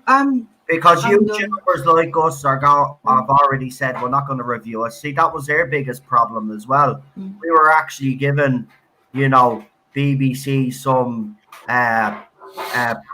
coverage because we were reviewing the episodes. Even though we didn't like them, the people were still getting to know about Doctor Who because we were reviewing it. People are refusing to review it. People have already said they're not coming back. Series 13, I'll be surprised if it maintains ratings of 2 million. By Series end, it should be down by 2 million. Well, no, I think that's what I think. Yeah, I think you'll be seeing ratings more or less from the end of Series 11, the beginning of Series 12. The ratings were it more or less picked up where it left off. So I imagine at the least you'll see that it will be down in the mid 3.5 or something, and it'll just drop. I don't even think it will get to 3.5 because I think this is a different situation than going from Series 11 into Series 12. Oh yeah, it was bland. It's going into something, and now it's poison going into worse. So yeah, there was some people may have been politics. That's what we need to reject. Yeah, it's poisonous politics like this, which is destroying fandoms. You have to understand when the press come out to shill for these shows, they have no care about Doctor Who. They are shilling for the politics of it. That's what they're shilling for. If Doctor Who was a bog standard show with just fun and adventure, like it's always been, they wouldn't be saying jack shit. They'd be defending the show that does exactly what the BBC are doing now. Yeah. So the press are as disingenuous as anyone else here in this whole situation because they have no care for the series, no care for the franchise, no care for the history, and no care for the fans. All they care about is the political aspect of it. And we need to get rid of this poisonous politics out of our lives as soon as. Yep. Well, you see, to a certain extent, this if it's almost like you guys all know Star Wars. I'm assuming, so everyone's probably knows about Episode 3, Darth Plagueis the Wise, that thing from Revenge of the Sith, right? Where the line was the only thing that Darth Plagueis ended up fearing was losing his power. I think what we're seeing here is that being played out on a mass scale in entertainment because the injection of politics, you say, I think it's always been there, but I think one of the reasons why it's being accelerated to such an extent is because I think these people have bought into their own hype and believe that they are the heroes of their own story, and their story is changing society. Oh, they do. They absolutely do. I mean, they've come out and admitted it in that statement. And I think, and we're the ones that are wrong, and we're the ones that don't understand. Well, I think what's that need to be educated. Yeah, well, they basically said that they will write the show. They have a vision for the show, and while they're in charge of the show, they will actually put their vision onto the screen. It's not a democracy. It's not a democracy. I think what we're seeing. I think we're being fed it, and that's it. End of. You just have to accept it, and there's nothing you can do about it, bitch. Well, I think you're absolutely right, Noel. I think what we're seeing is this is an oversimplification, but I think what we're seeing is in a lot of, it's certainly in U.S. society, in UK society, I'm not sure, Chris, how you can perhaps attest to this maybe in Canadian society, but in a simplification, when a lot of these series were kind of being rebooted or coming back like Doctor Who and such, 10 years ago, 15 years ago, but certainly about 10 years ago, a lot of the the political leanings in the country, certainly in the governments, were much more, a certain, let's be honest, more left-leaning, and there was a sense that they were all kind of polarized together, where, this is where society's going. But the pendulum, and you mentioned this, Chris, the pendulum swings from whichever direction, but always changes because society changes. But these people I believe that these people that are in entertainment in Hollywood and the BBC still believe that the world is 2010. They still believe that. No, they think the world is 1920. Okay, let's say that's what they think the world is. Okay, Segregation. They think it's 1960s America where black people are being beaten up in bloody buses. That's what they think it is. Yep. Exactly. No, I agree with you. They have no clue. No believe clue that, whatsoever. Yes. No, you're absolutely right. They're stuck in the past. I say 2010 because I think that they were feeling that the whole world was agreeing with them. If David Tennant had regenerated into a black actor in 2010, nobody probably would have batted that much of an eyeyelid. They'd be like, "Oh, well, he was going to. Wasn't it going to be Joseph? Patterson Joseph? Yeah. Patterson Joseph. I heard that. I would have thought it was done from done out for the right reasons. This person has gone through the process. We believe this person is the best actor for the job, the best person to take over the role as a doctor. And the would have cared. They might have been like, oh, it's something different because you have had, the 10 white actors until then, the little change. But as long as that actor came out and was just like, doom, doom, doom, you're like, oh, this is the doctor. Nobody bad eye, but now with the 2016 inclusion and diversity policy, they've literally got a manifesto of racism and bigotry that they need to go by. This is our racist and bigoted and sexist manifesto for the BBC. Yes. When all it had to say was less white. Exactly. And so because of all this, because people are rejecting this ideology, because they keep doubling down, because people are rejecting it, instead of being humble about it and saying, okay, what we are doing, the world is changing, people change, or at least they are no longer agreeing with us, or we're losing our power. They're reacting in fear. They're saying that they're seeing their power base being eroded. They see that their power and their influence being rejected, and instead of keeping their power, so to speak, by moving with society and understanding their audience, they reject their audience. They become aloof. They isolate themselves. Put it this way. Look, put it this way. I'm sure there are black people, brown people in the comments section, right? So comments section. I really want you to light up here when I say this. All right, I want to hear your points of view. With Dr. Joe, with the 2016 inclusion and diversity manifesto that they put forward, now we're asking the question of not whether or not she was the best person for the role, but whether or not she was put there because of the policy. Mm-hmm. And that it's the latter. Because it's the latter because I think so. But what it says, she didn't know who she was auditioning for.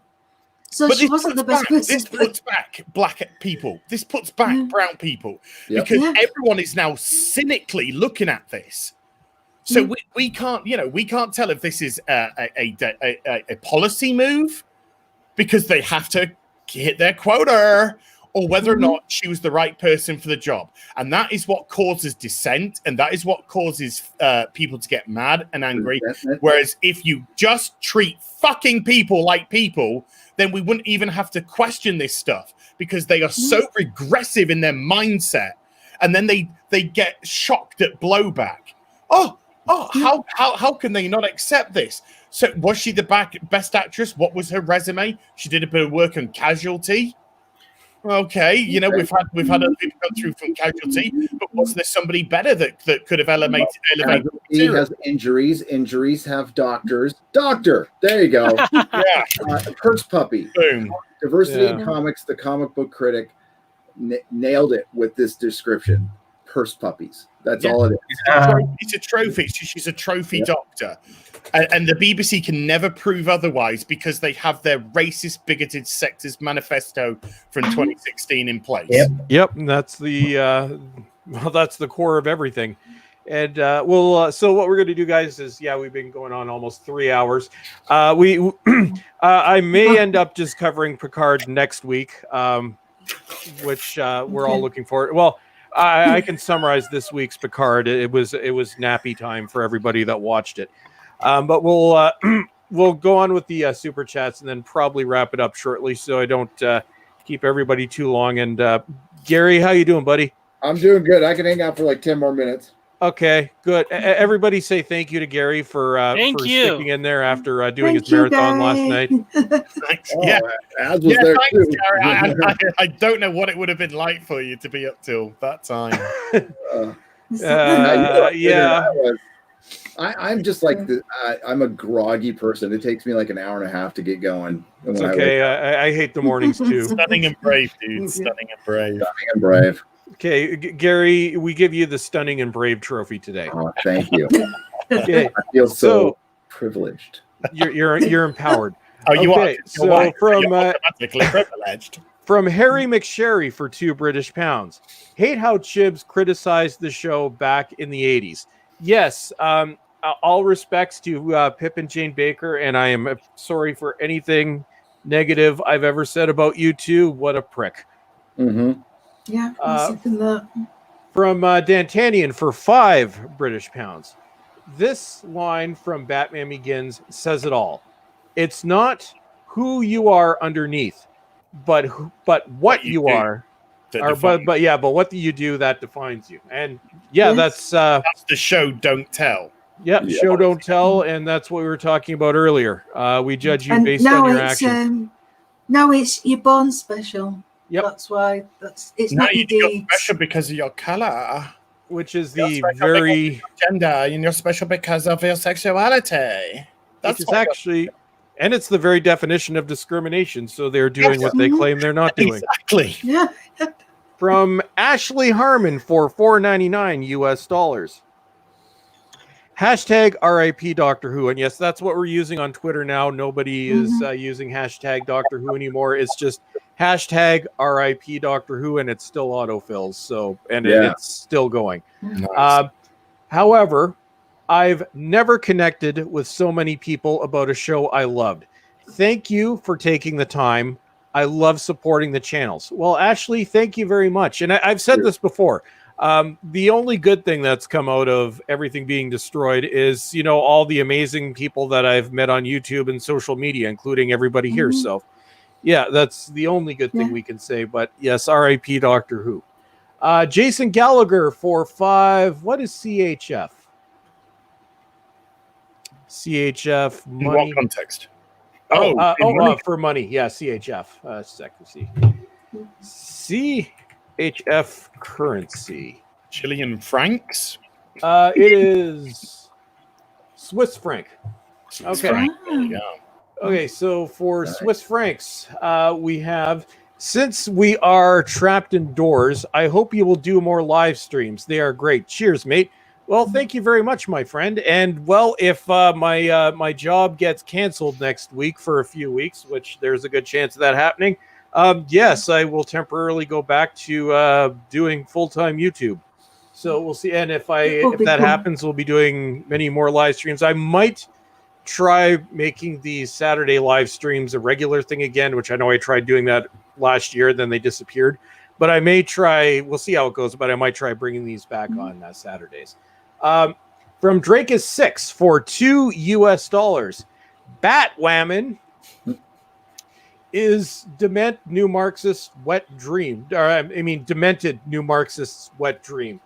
Oh, it is that. And given that the show has no shame, I can see them going there too. From Richard Newhouse for $10. Terrence Dix, Robert Holmes, Philip Hinchcliffe, Barry Letts, and others. People who cared about the programs and its viewers. And massively. Yep, everybody until Chris Chibnall did. Even Stephen Moffat, who had a big ego, but he did course correct a few times based on feedback. And Moffat you can't deny Moffat loved Doctor Who. I adored him.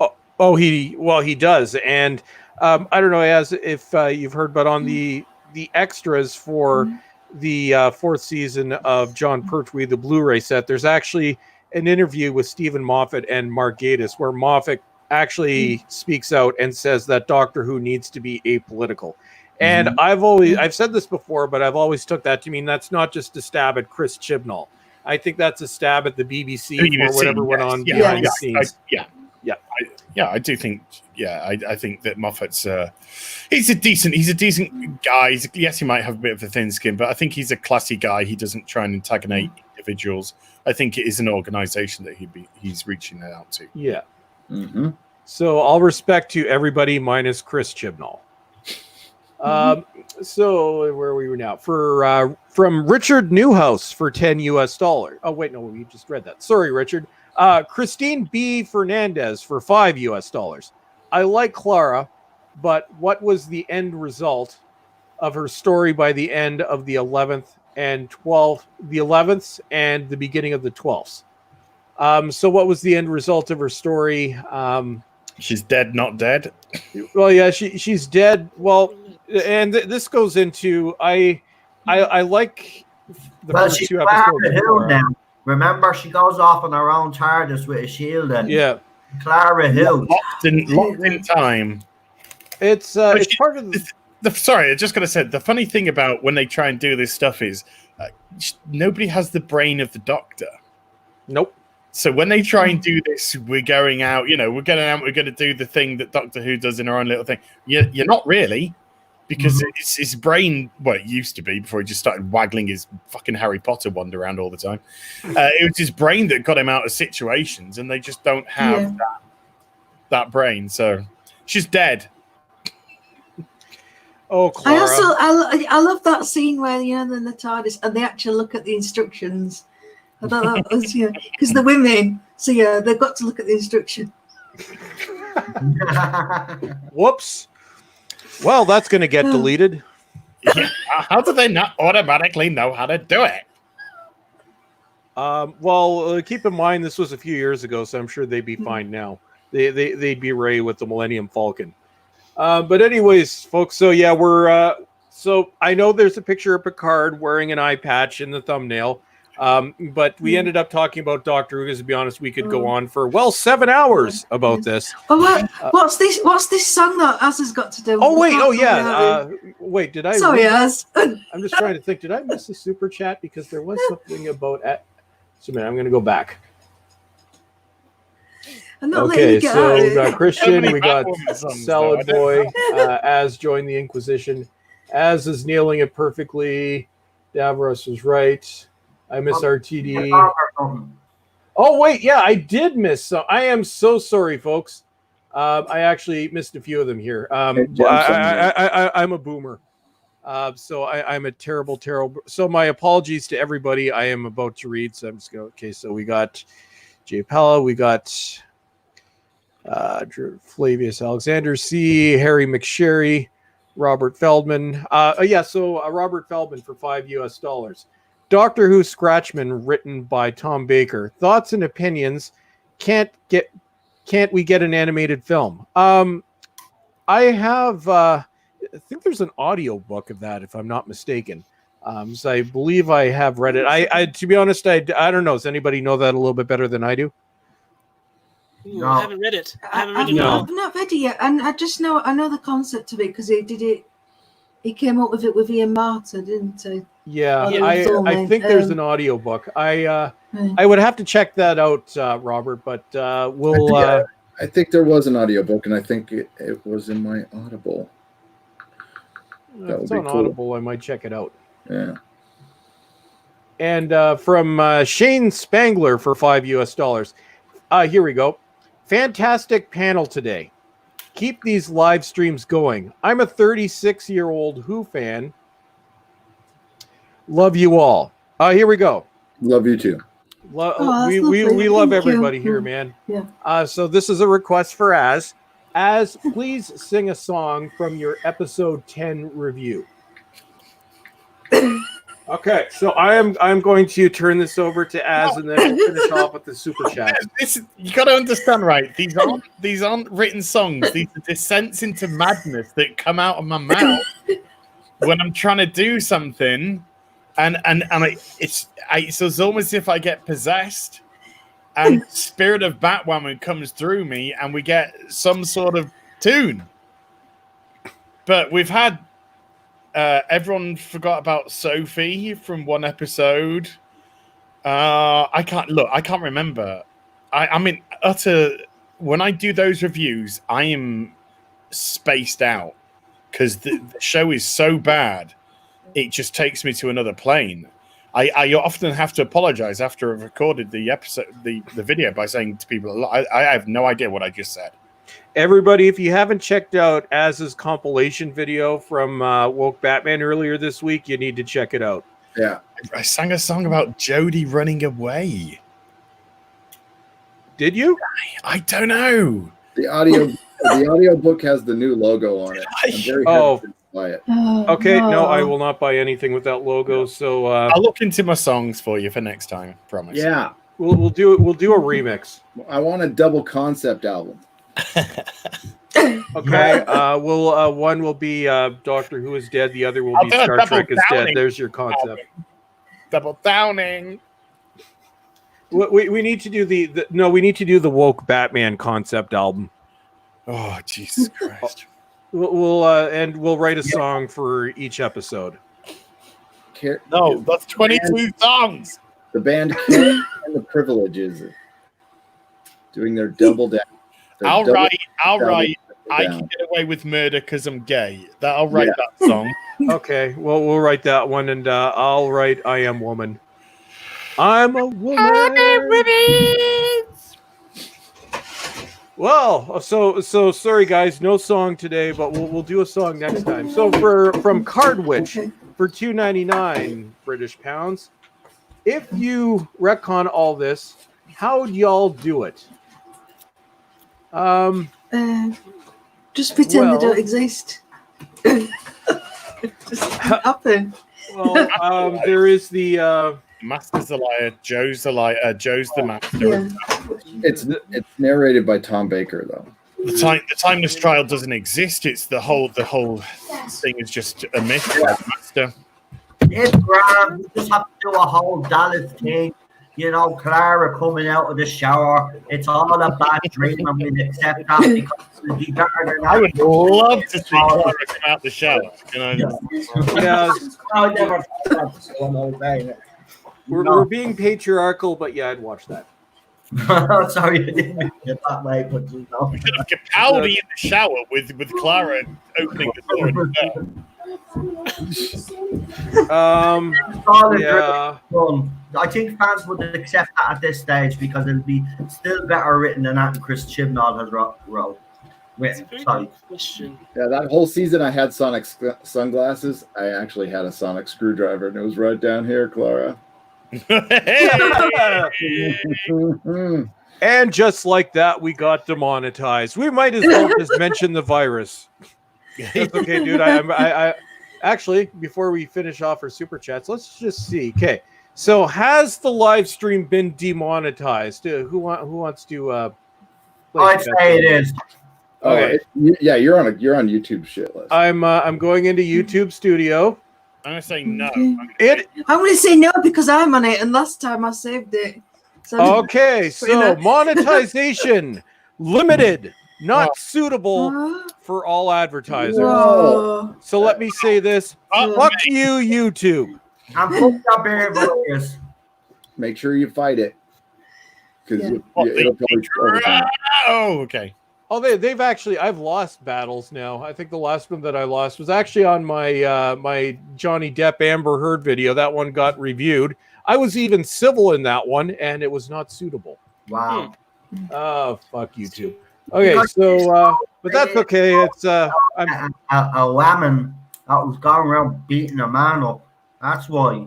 You know what? Expose these creatures, like, you know what I mean? Is she still in Aquaman too? Because she should be kicked out on her ass. She still is for now. Yeah, she Still is. is. I think the best way to. Oh, go ahead, Chris. Oh no, I'm just saying. Yeah, nothing's going to change. Nothing will change. I think it would be nice if the best way to get rid of cancel culture is introduce a forgiveness culture. Then that means that means bring Johnny Depp back to Pirates of the Caribbean and keep Amber Heard there. Otherwise, fire both. But if you're going to keep one, I think you should introduce the forgiveness culture and keep them both. That's what I would do. Then Well, she bet him up. She went out there and she told the whole world that he was abusing her, and it turned out that she was lying, and it was the other way around. She shouldn't be working in Hollywood anymore. Fuck this forgiveness crap, right? If you do something like that, you should be named and shamed. It's the same with the paedophiles that are in Hollywood. They should be named, shamed, and locked up. You should expose things that are awful and terrible. I think I'm all about forgiveness, and if she came out and apologized, but she should still lose her job because she canceled. Once you cancel somebody else on a lie, I think all bets are off. Yeah. Yep. I can understand I think that. there's a thing called consequences, or you're not discouraging other people from doing it. Yep. Yeah, it's a tough situation. We have many ways of. I think it's pretty cut dealing and with dry. it. That's why you should treat people the way that you want to be treated back. Absolutely. Somebody goes for you, go back. Go right back for them. If somebody treats you with respect, you treat them with respect. Yep. And then you soon find out who are decent people and who aren't, because the people who treat you like shit and then you give it back, who play victim, they're the people that you just don't need to even worry about. No. Yep. The ones that turn around and go, do you know what? I did come at you a bit hard. I'm sorry. Then you can actually have a decent conversation with those people. Yeah. As far as Amber Heard is concerned, karma will get her. She's gotten away with things in the past prior to Johnny Depp, and she's young and pretty.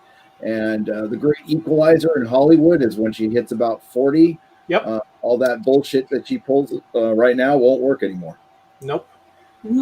And Karma's a bitch. Yeah. And many people realize it the hard way. But it is Hollywood. There is privilege, but it doesn't last forever. Yeah. Oh, Amber. Yeah. Amber's got the most privilege in Hollywood. Yep.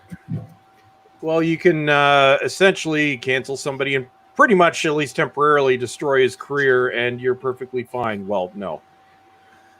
But so I would say it's probably safe to say that we'll be pushing our Picard discussion off. So we'll do another demonetized live stream. So I'm going to do another live stream next Saturday. Now the last time I said that was 2 months ago.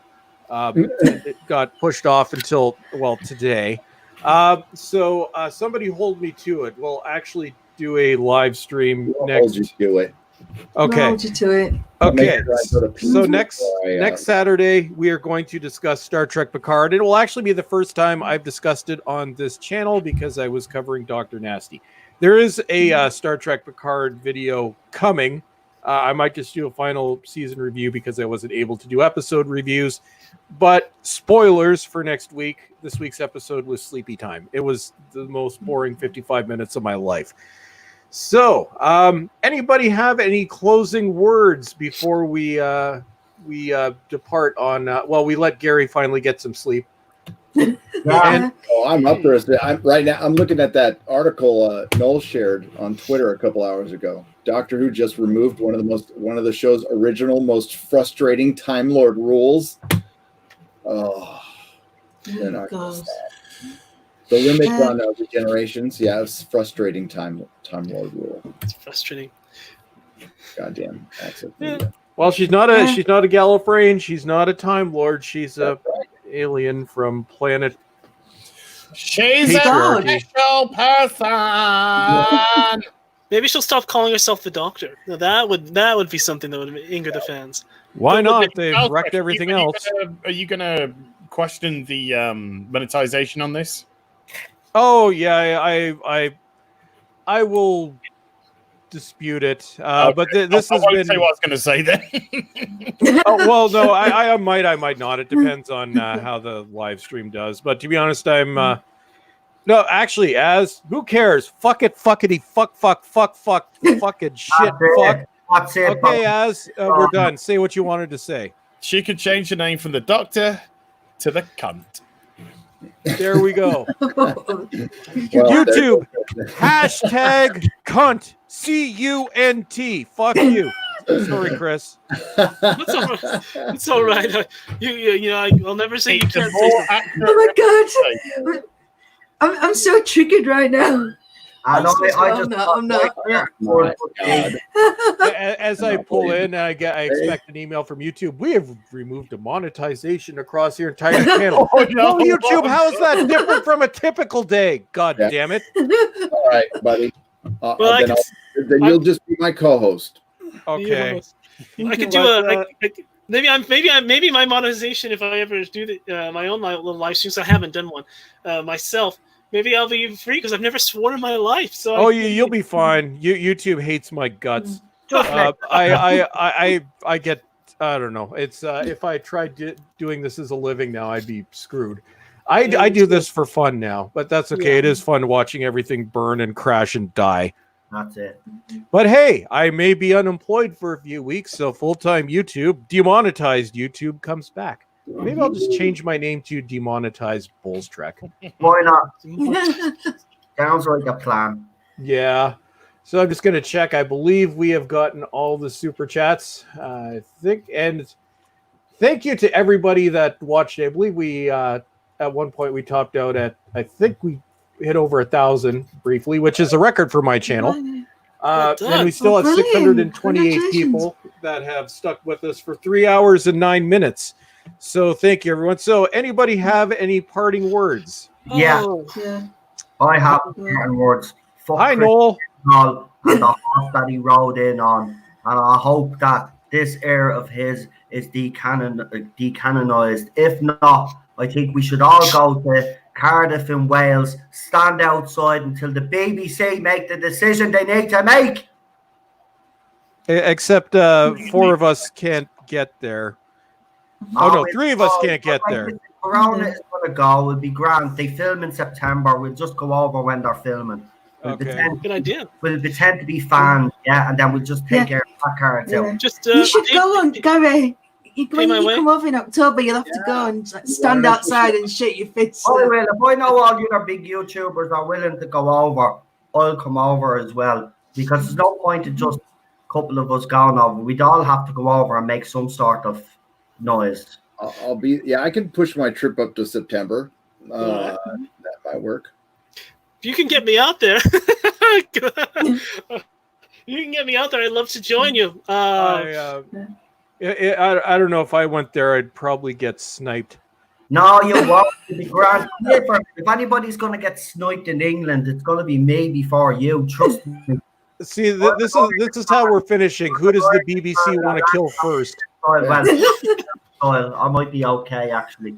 I It's think the well BBC spoiled. killed Doctor Who first. You can all hide behind me because I'm a woman and they can't show Yeah. it. Okay. Mario. It's got a diversity to it. That's a great idea. And you know what? I will know. I deflect your toxic masculinity from me. Well then, everyone. Well, thank you for watching. Thank you to our mods we actually had a few of them show up. We had Chris, Daniel, I believe Blue Lady was here as well. So thank you very much. You guys are awesome. And Thank you, chat. And we Thank actually you. we didn't get trolled as Thank you. badly this time. So No. come now, troll. Given that we're leaving. Right. And Oh, I will everybody say, cares. to anyone that wants to is still listening. I know it's been several months, but the final game part 4 is still coming. We do this for free, so it takes a while sometimes to get everything together. But the final game part 4 is coming, and other stories too. But you'll hear what happens after the TARDIS imploded. Awesome. Okay. Well then, everyone, that's it for today. Don't forget to subscribe to everyone here. And check your subscription and notification status because YouTube is being shady on these things lately. And watch me get yelled at on Twitter. And as always, everyone, thank you for watching. Doctor Who is dead. R.I.P. Doctor Do. God damn it. Dr. Doo-doo. Doctor Doo-doo shit ass Dude. fuck. R.I.P. Doctor Who. And have a great day.